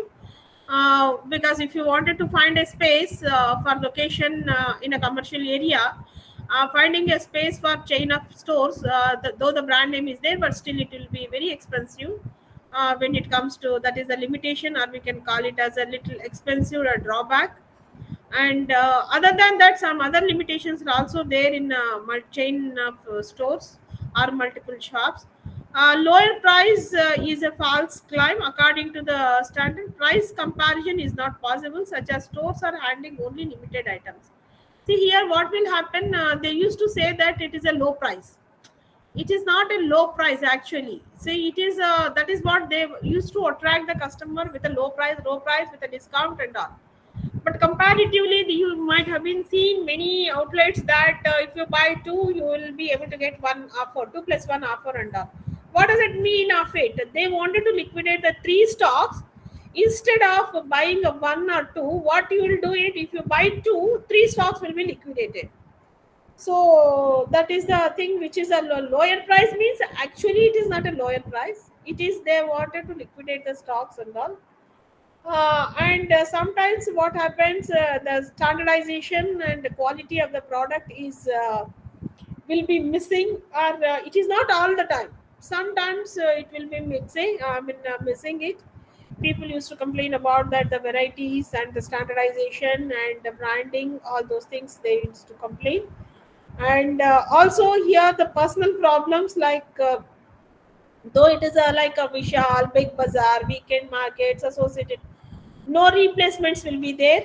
Like you cannot replace the product, and no return facility will be there, and it is a short term expiry will be there. Like you have to see it all the things very carefully, because it is a large scale operation. Everything is has to be taken into the consideration, but the people sometimes somewhere it is missing. If it is the expiry is nearing, that will be a problem. And poor public image, I mean, some because of that, some people doesn't want to visit these counters, because there is a problem of freshness, there is a problem of expiry, there is a problem of crowd, there is a problem of service assistance and all. So it is a limitation, as we can say. And present day consumers actually prefer to have more services than the quantity, in addition to the desiring low prices. I mean, like people are much more fascinating towards the attracting towards the customer service than the low prices. Low prices, of course, it is a fascinating factor, but they need more customer service, customer oriented services which they require. So that is missing here. And the next thing is, other than this, we have other types of the retail outlets, that is warehouse stores, variety stores, demographic stores, mom and pop stores. So warehouses, what are the warehouses here? Are the low cost, often high quantity goods, and piled up tablets and the steel shelves, warehouses, clubs, charge. I mean, like anything which is in a, like for example, like your furniture, doors, and accessories. All these are in a huge quantity and in a low cost and with a high range. So all these are comes under the warehouse stores. Variety stores, the another category is, offer extremely low cost goods with a limited selection. Limited selection will be there with a low cost, and you will be able to get the all the products at one room. And later, one more variety is there, that is the demographic stores. What are the demographic stores here? Retailers that aim to one particular segment, high end retailers focusing on wealthy individuals. So, like here, depends upon the high range of the customers, the purchasing power parity, and they are ready to spend more on the this thing. So, there is exclusively designed for like a Tanishq or something, diamond jewelry or something, like they are concentrating on high end customers, and low quality products are missing here. High end retailers only will be able to visit, like when you see that the showrooms, it is exclusively from the branded items and high end products to attract the high end customers, wealthy individuals. Another variety of the retail outlet is the mom and pop stores, as a retail outlet that owned by operated by individuals, and the range of products are very selective and few in numbers. Means anything. It's, I mean, range of products are limited, and also variety also very limited. It is only to cater the needs of the nearby households or to the residential area. So these the shops are called it as a mom and pop shops. So these are the local community catering needs, usually family run businesses, and this depends upon the square feet of the location. And all these are the matters when you wanted to establish any retail outlet. And all the main contents which you have to keep in your mind is to establish the retail outlets. The one is the location, one is your what actually whether it is a family business, whether I'm hiring a chain of stores, or I wanted to establish my own retail outlet. So these are the matters, and the location and the size of the shop is also matters, right? So these are the different types and all. And specialty stores, the other variety is specialty stores, which are exclusively operating for high level service and customer. And like they specializes in exclusive, like if I'm going for the pet items or pet animals, the things, the birds which I wanted to buy exclusively, they are operating in that particular specialized in that. If I wanted to buy home furniture, all the furniture are under one roof. It's not like that. So specialty stores are exclusively operating with the certain specialty items. As I said, it's a dairy products. Otherwise, I'm operating in a pet animals, the food. Otherwise, you can call it as you can operate it in a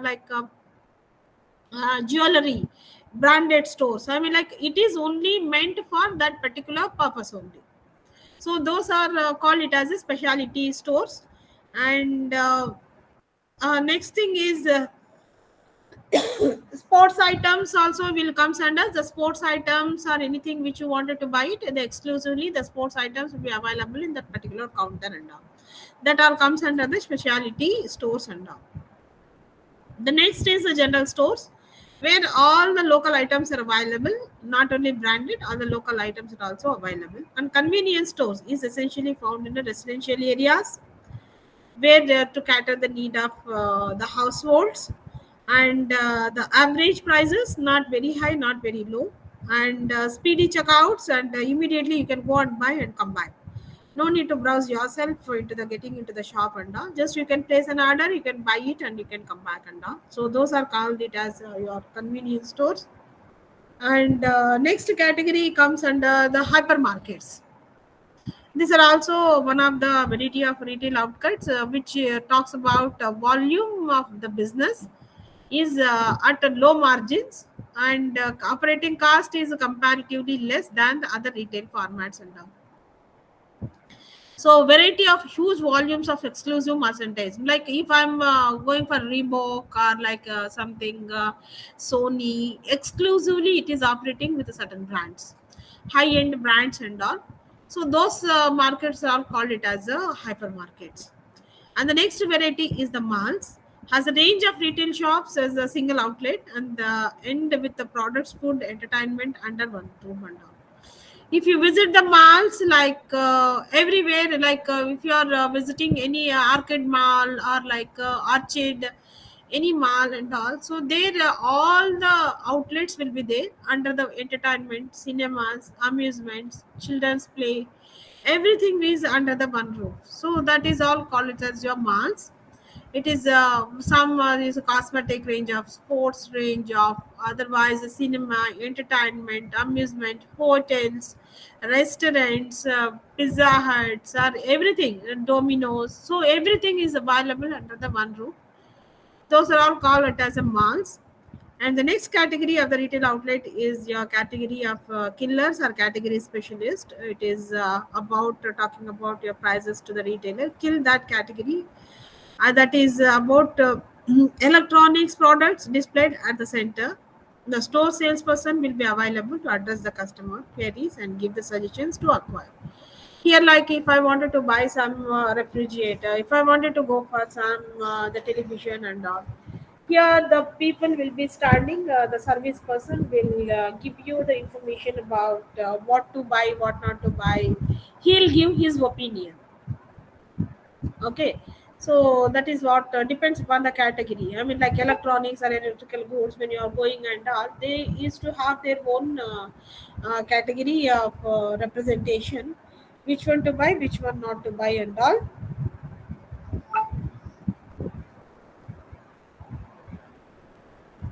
So the next thing is about talking about other variety of the category of retail outlet, that is non-store retailing. Above all the varieties, that is almost 10 varieties of retail outlets, which are talking about the store retailing. Now we are going to talk about the non-store retailing and all.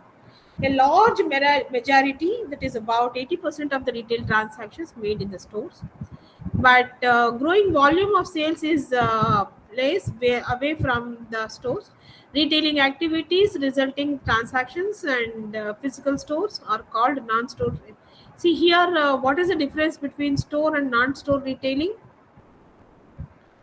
Away from the physical store, I mean, there is no need of the store, physical store existence. So you don't have any physical place to buy and sell, like shares online, buying and selling. So these are all comes under the non-store. You don't have any physical place of buying and selling transactions. And but buying and selling transactions will happen, but without any physical place in that.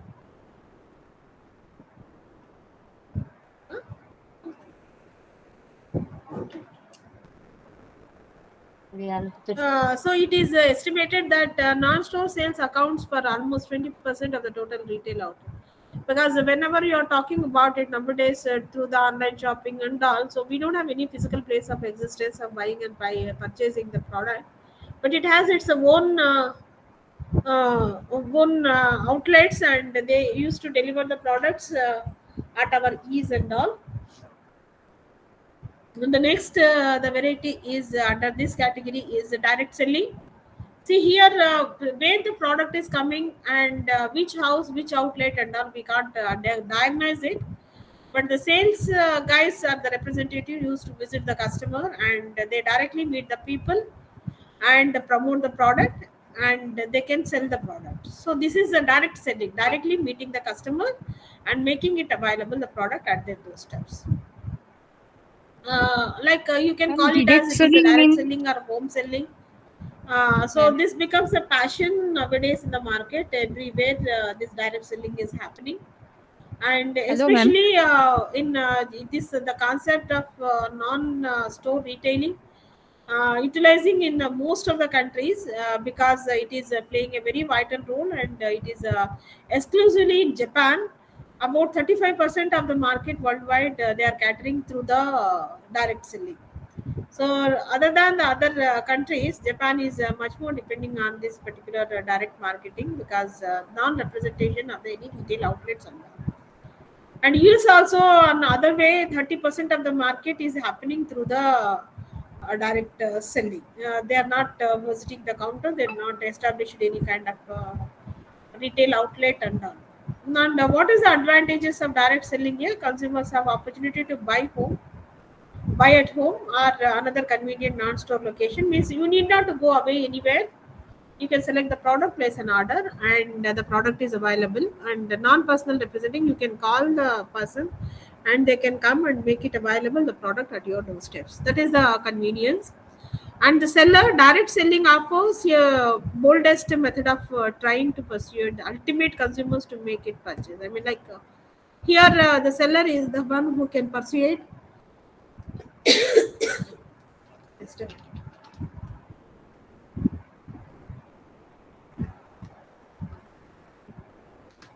Seller can sell the product without their personal identity. Means we don't know who is the seller here. When I'm placing an order on online, I don't know who is the seller and all. So seller will be there, the brand name will be there, but who is holding this product and where this product is picked up and all, I don't understand. But ultimately, the product is going to be delivered at my doorsteps. So here, the non-representation of the seller will happen, and only the service person will attend the customers and they will make the product available to the customers and all. So this is about the advantages and limitations of the direct selling are as we can see, most of the time we don't entertain this the direct selling and all. We wanted to visit the counter, compare the product, and then we wanted to buy it because the most of the people, those who are coming to the doorsteps and all, we don't entertain and we don't prefer to buy. And recruiting the salesperson, efficient person, is a very difficult task to the company. Recruiting the people, what will happen? See whether the guy or girl who is going to sell the product, whether they are could able to sell, whether they have a capacity to sell the product. All these things are the very very difficult task.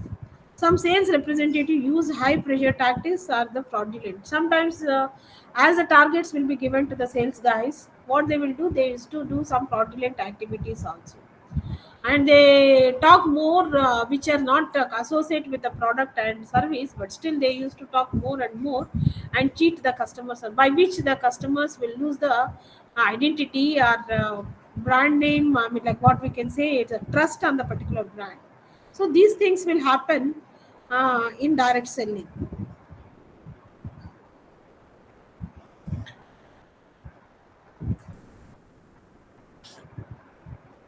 The another category of the retailing is that selling activity is telemarketing. You are also know very well about telemarketing, with like through the telephonic interviews or through the telephonic calls. They could able to meet the people, and they can able to call them, convince them. Usually we used to get the personal loans, home loans, the calls from the banks. Means through the phones they used to market our well regarding the SIM cards or like regarding that thing. What will happen through the cell phones? They used to keep calling, or to the telemarketing they used to sell the brands and all. By which also sometimes it is flourishing.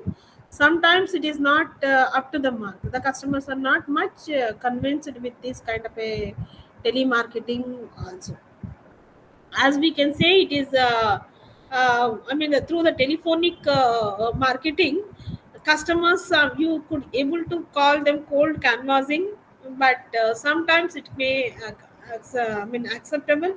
Sometimes customers are mostly could not accept and could not entertain these kind of calls and all. So it is online retailing. Nowadays it's much more we are depend on the online retailing and all. What is that online retailing and all? So the customer shop through the internet. What exactly today's scenario?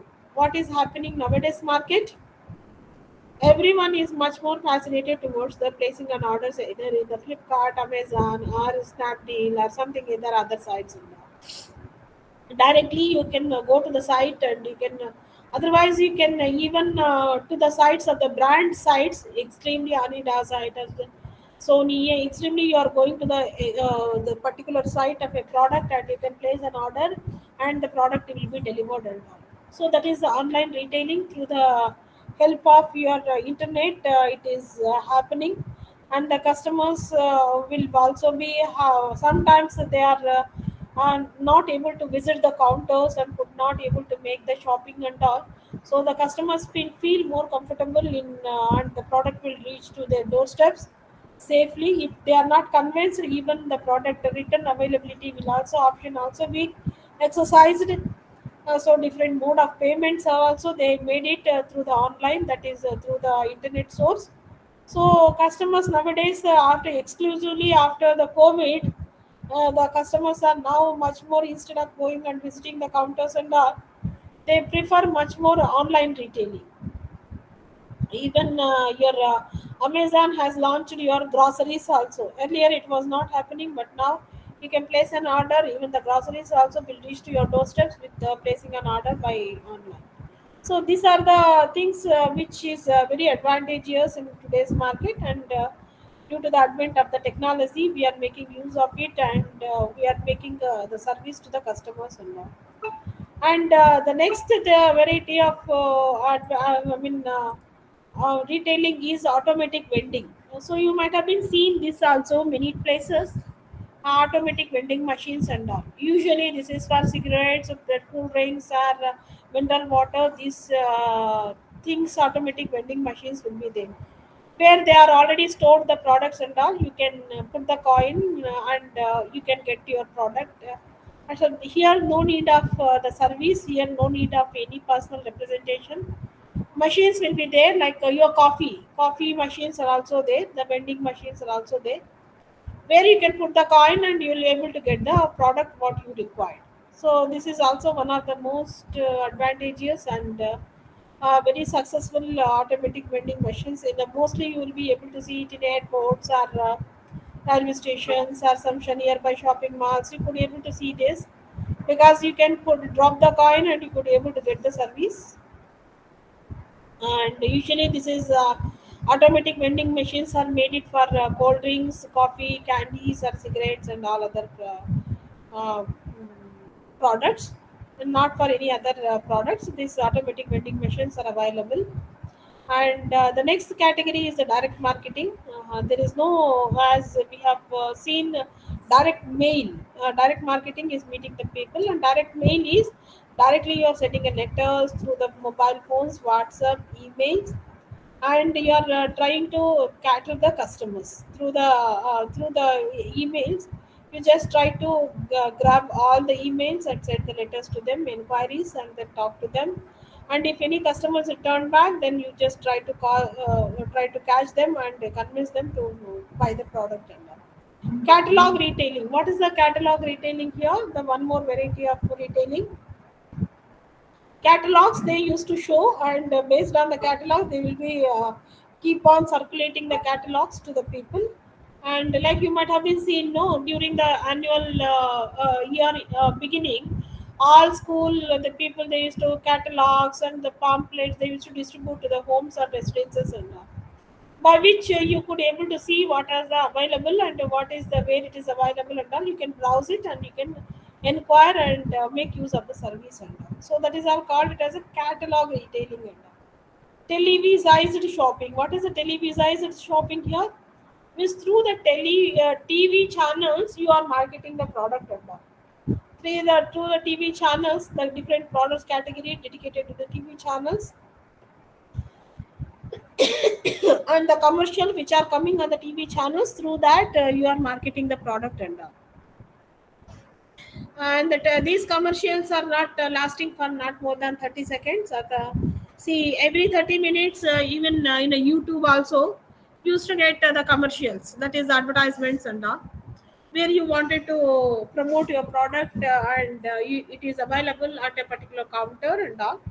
So these are the commercials which are happening televised. These are called as televised shopping. And the another variety is in the retail industry, franchising. What do you mean by the franchising here? It is taking ownership of a particular owner or local person, and they could do the business. Means the company will be there. You are going to establish that particular brand name by the local representative. So that is called franchising. And also he also add user brand name, trade name, and the store, everything. See, like if I wanted to start a Vishal Mart in Pondicherry or in Karaikal, so I wanted to take a franchise from that, the brand name I'm using it, but locally a place I'm going to find establishing it, but under the roof of Vishal or under the roof of Big Bazaar. So that is called a franchisee. This is also one of the variety. Here, what will happen in the franchising? It is having a certain benefits because you need to put a capital, but the brand name is already established, and distribution system is also very convenient because already the customers, those who are distributing the products to the particular people, they can distribute to this because they will have their own distribution system. Then because the brand name is there, already the brand is established in other areas, the same thing which they will do the operations in the local area. And marketing cost is also low comparatively with other retail outlets, and the expenses also fixed comparatively with other outlets, retail outlets and all. So this is also one of the best way to establish yourself into the retail industry, as it is a franchise. And certain things, the soft drinks, automobiles parts, or dry cleaning, or franchising, anything which you can have, like a pizza, like a Domino's, Pizza Hut, or a Burger King, if you wanted to establish the franchise in the same local area, that's it. So, but it is a risk of the local owner that whether to increase the sales of Vialo or anything which you wanted to increase it, you wanted to take efforts by the local investor and local competitor, how to compete with the competition in the local market. Okay. So this is about one variety of retail outlet, and the next is automatic retail stores and self-service. Self-service, as I said, that is maybe your vending machines, robotics located airports, malls, grocery stores, or credit cards are usually open 24/7. Examples include Zoom shops or Redbox. Usually, you can see these kind of shops in the airports. Like you'll have your own service. Like you can pay money and you can avail the service. No need of any assistance and all. And another stores variety is a big box stores. Large department, discount, general merchandise, and warehouse stores are called big box stores. Means here we have a large department. It is a very big space wise, location wise, and discount also they used to provide. And they are the general merchandise, and they'll have a warehouses to provide the services to the customers and all. And the next thing is registering the retail strategy. It is more important that what kind of a strategy we used to put for attracting the customers. That is the strategy, as you know very well, that it is a unique to sustain. Some plans we are just making it. So that is what we can call it as a strategy, uniquely how to sustain in a market and all. You are designing it. So Kotler, as you know, management author, has given some lines about your retail strategy. Winning markets, market-oriented strategy planning. Like you, if you want to win the markets, you design the strategy in a way that it is exclusively. Otherwise, you could not win the market. To win the market, design the strategy exclusively, strategically, plan in a such a way that you could able to grab the attention of the customers. Right, that is the retail strategy what we need to follow to grab the customers. And some functions which we have to follow to grab the attention of the customers. First, the strategy which you are supposed to follow is the coordination among various functional areas of the organization. See, whatever you wanted to establish, departmental stores, supermarket, or specialized markets, but you should have a coordination among your employees, among the functional areas of the organization and all. Otherwise, it is not that easy to establish yourself into the market. And the second thing is how resources are going to be allocated and all. At any level of the organization, resources are limited, but how best you can utilize the resources, that matters. And the third one is you need to compete yourself to the competitors. That is superior market position. You have to see the superior market position. A good strategy, that is only how you over the competitor. You have to design the strategy to cater the needs of the customers. Then only customers will come to you. Otherwise, even if you have almost 101 products are available, counters are available, if they have to come to your market, your shop, so you should have some exclusivity design in such a way that something which can grab the attention of the customers. And retailers are classified into based on their breadth and depth of the product assortment. Means how many products I have, what is the line depth and width, that matters. See, when I'm talking about the retailers are going to be defined by its depth and the product assessment. How many people, how many products are available, what brands are available, that matters. Price level, whether low end to high end products are from BMW to your Nano, or what exactly, I mean, like from which range to which range the products are available in the counter, and what amount of customer service you are providing to your customers, that is also important. So this the customer, the retailers will be classified based on the depth and width and the price range, and finally amount of customer service which you are providing to your customers. So these are the classification based on these three considerations. And the next one is you need to compete with your competitors with a different strategy. What are the different strategies which you have to focus is, one is physical facilities. Means if they come to my counter, what exactly customers will be availed, like physical facilities, physical range of the products, availability of the range, availability of the price, again then physical assistance, service, all these physical facilities, if you could able to convince the customers, they could able to attain much more grab the attention of the customers. Location is also matters. See, after the shopping, my kid want to have entertainment, or I wanted to have some refreshments and all.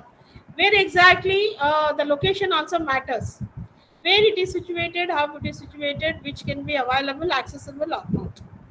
Size, what is the size? If it is a very huge, it will take time to browse. Like size also matters, design also, ambience itself, design. Next thing is design.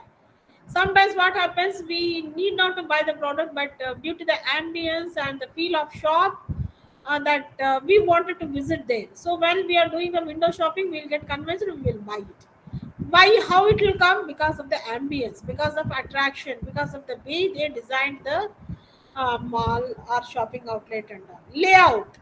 Layout means how it is convenient to buy, to have the pleasure of shopping and all. So these, if you could focus on these the factors, one is physical facilities what you are providing, and the way the your shop is situated, location wise, size wise, design wise, layout wise. If you can able to compete with all these things, then that becomes your competitive advantage, that where you can create an uniqueness and the customer's attention you could able to grab it. And how can I assess the competitor strategy and all, current strategies and all? Sometimes what will happen, the amount of effort which we are taking, but still competitive advantage we have to design is very very difficult task. What is the competitive advantage here? Sometimes what will happen, marketing strategy means like how to market my product is exclusively good, extremely good, price wise, performance wise, quality wise, but still due to the marketing effort, if it is not coming up paid, then there is a lack of marketing efforts, right? So you have to take care of all the dimensions 360 degrees. It is not only the quality, quantity, and marketing efforts also much more important to attract the customers and all. Predicting future strategies. What is the predicting of future strategies? Means whatever the efforts I'm taking, the same efforts my competitor should not follow. So if they are following, your attention will be grabbed by your competitors and all. So predicting what the future market and all, that is also thing. And retail environment. Retail environment, this is also one of the most important factor which you have to concentrate on it. Who are the actually will be there in the retail environment? They are the suppliers and the consumers and the intermediaries. Who are the intermediaries? Retailers, wholesalers, and merchandisers. And the next thing is about your customers, competitors. Competitors also play a vital role. According to the competitor strategy, always you need to design, you need to exclusively tap the customers and all. See the competitor strategy, and accordingly you modify, you change, and you can grab the attention of the customers. And also the customer, you are operating in the two different environments. It is not a micro environment, it is a macro environment. You know very well about why, what is a micro and what is a macro environment. You are not only the player. If it is a only player, this is called the micro environment, but it is not a single player. It is a macro environment. So when you wanted to operate in a macro environment, you should have a different strategies to play, and external and different tapping the customers uniqueness and strategies are required to attract the customers in an external market, that is a macro environment. Either you can design for demographically, externally, or some exclusive strategies you can design, and you can tap the customers. When you are operating in a market, there are different factors are going to influence on the retail market. The demographic factors will influence, and purchasing power parity when it comes to the demographics. And the next one is a political and legal environment also matters, and social and cultural environment also matters. Which government, whether it is supporting your retail outlets or not, cultural, economic environment, purchasing power is there, GDP rates, inflation rates, that is all comes under the economic environment. Technological environment, what are the advancements when it comes to US market and Japanese market? They are technologically little advanced than the Indian market, right?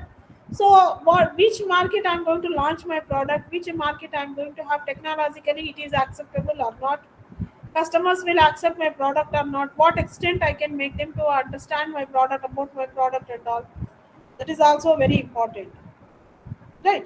So these are the different external factors will influence in the market and all. And this is about your the first unit, and we can have a discussion about your second unit in the next class. May I know, do you have any queries? You can ask me, or we can wind up the class.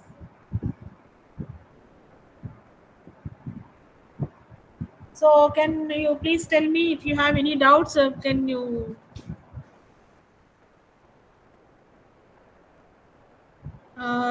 please share that in a direct selling. Sure. Everything is clear. Deepanjani, Neha, and so someone has raised the question about the direct selling. So direct selling is here. We are not having any retailer identity. So here the product will be taken it from the counters, and the salesperson will directly meeting the consumer. We doesn't know that it is from which house it is coming and which retail outlet it is coming. So that is called direct marketing, direct selling. Direct selling is directly meeting the people, directly you are tapping the customers. So that is called. Sometimes what will happen, so exclusively, even if I am the customer of the Indian bank is there, directly Indian bank customers will approach the certain people, range of the people, for the sake of opening an account or like a home loans or personal loans. Directly they will approaching the person, means not advertising on the market, they are directly meeting the customers. That is called a direct selling. Is it okay, Ma'am, Deepanjani, like or can I give one Amway, more example yes, yes. for it? Like ma'am, Amway and Modi Kia, this kind of Yeah, things, like Amway they also. are Yeah, doing. exactly. Very true. See, like here, Amway is a brand is there, but they are directly meeting the customers and they're making them to buy the product and all. Explaining about Amway, you can take it an example, best example. Like a home loans, you might have been heard about this. Usually, we'll be getting from HDFC or some banks and all. Do you need personal loans? Do you want to open an account with us and all like that? Immediately, I mean, like they will be getting the customer source or information from some other sources, but directly meeting the people they wanted to promote. Here, there is no middleman and no hoardings, boardings, no advertising and all. Directly, they are meeting the customers. That is called your direct selling. Is it okay? Yes, ma'am. Yes, sir. Now Yeah, it's thank clear. you, ma. Okay, okay. So thank you. Nice. You're asking the question. I'm happy for it. So, okay, then. So, any more questions to ask? Ma'am, retail strategy is a broader term than marketing strategy. Neha, can you little louder or can you type it in the chat box, please? Okay, ma'am.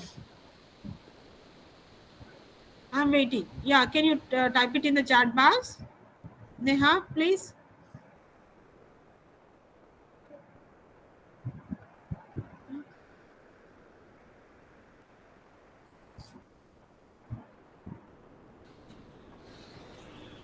Yeah, retail strategy and marketing strategy same. Okay. No, not exactly. See how, let me give an example for it. Marketing strategy is a wide. Out of that is a branch is a retail strategy.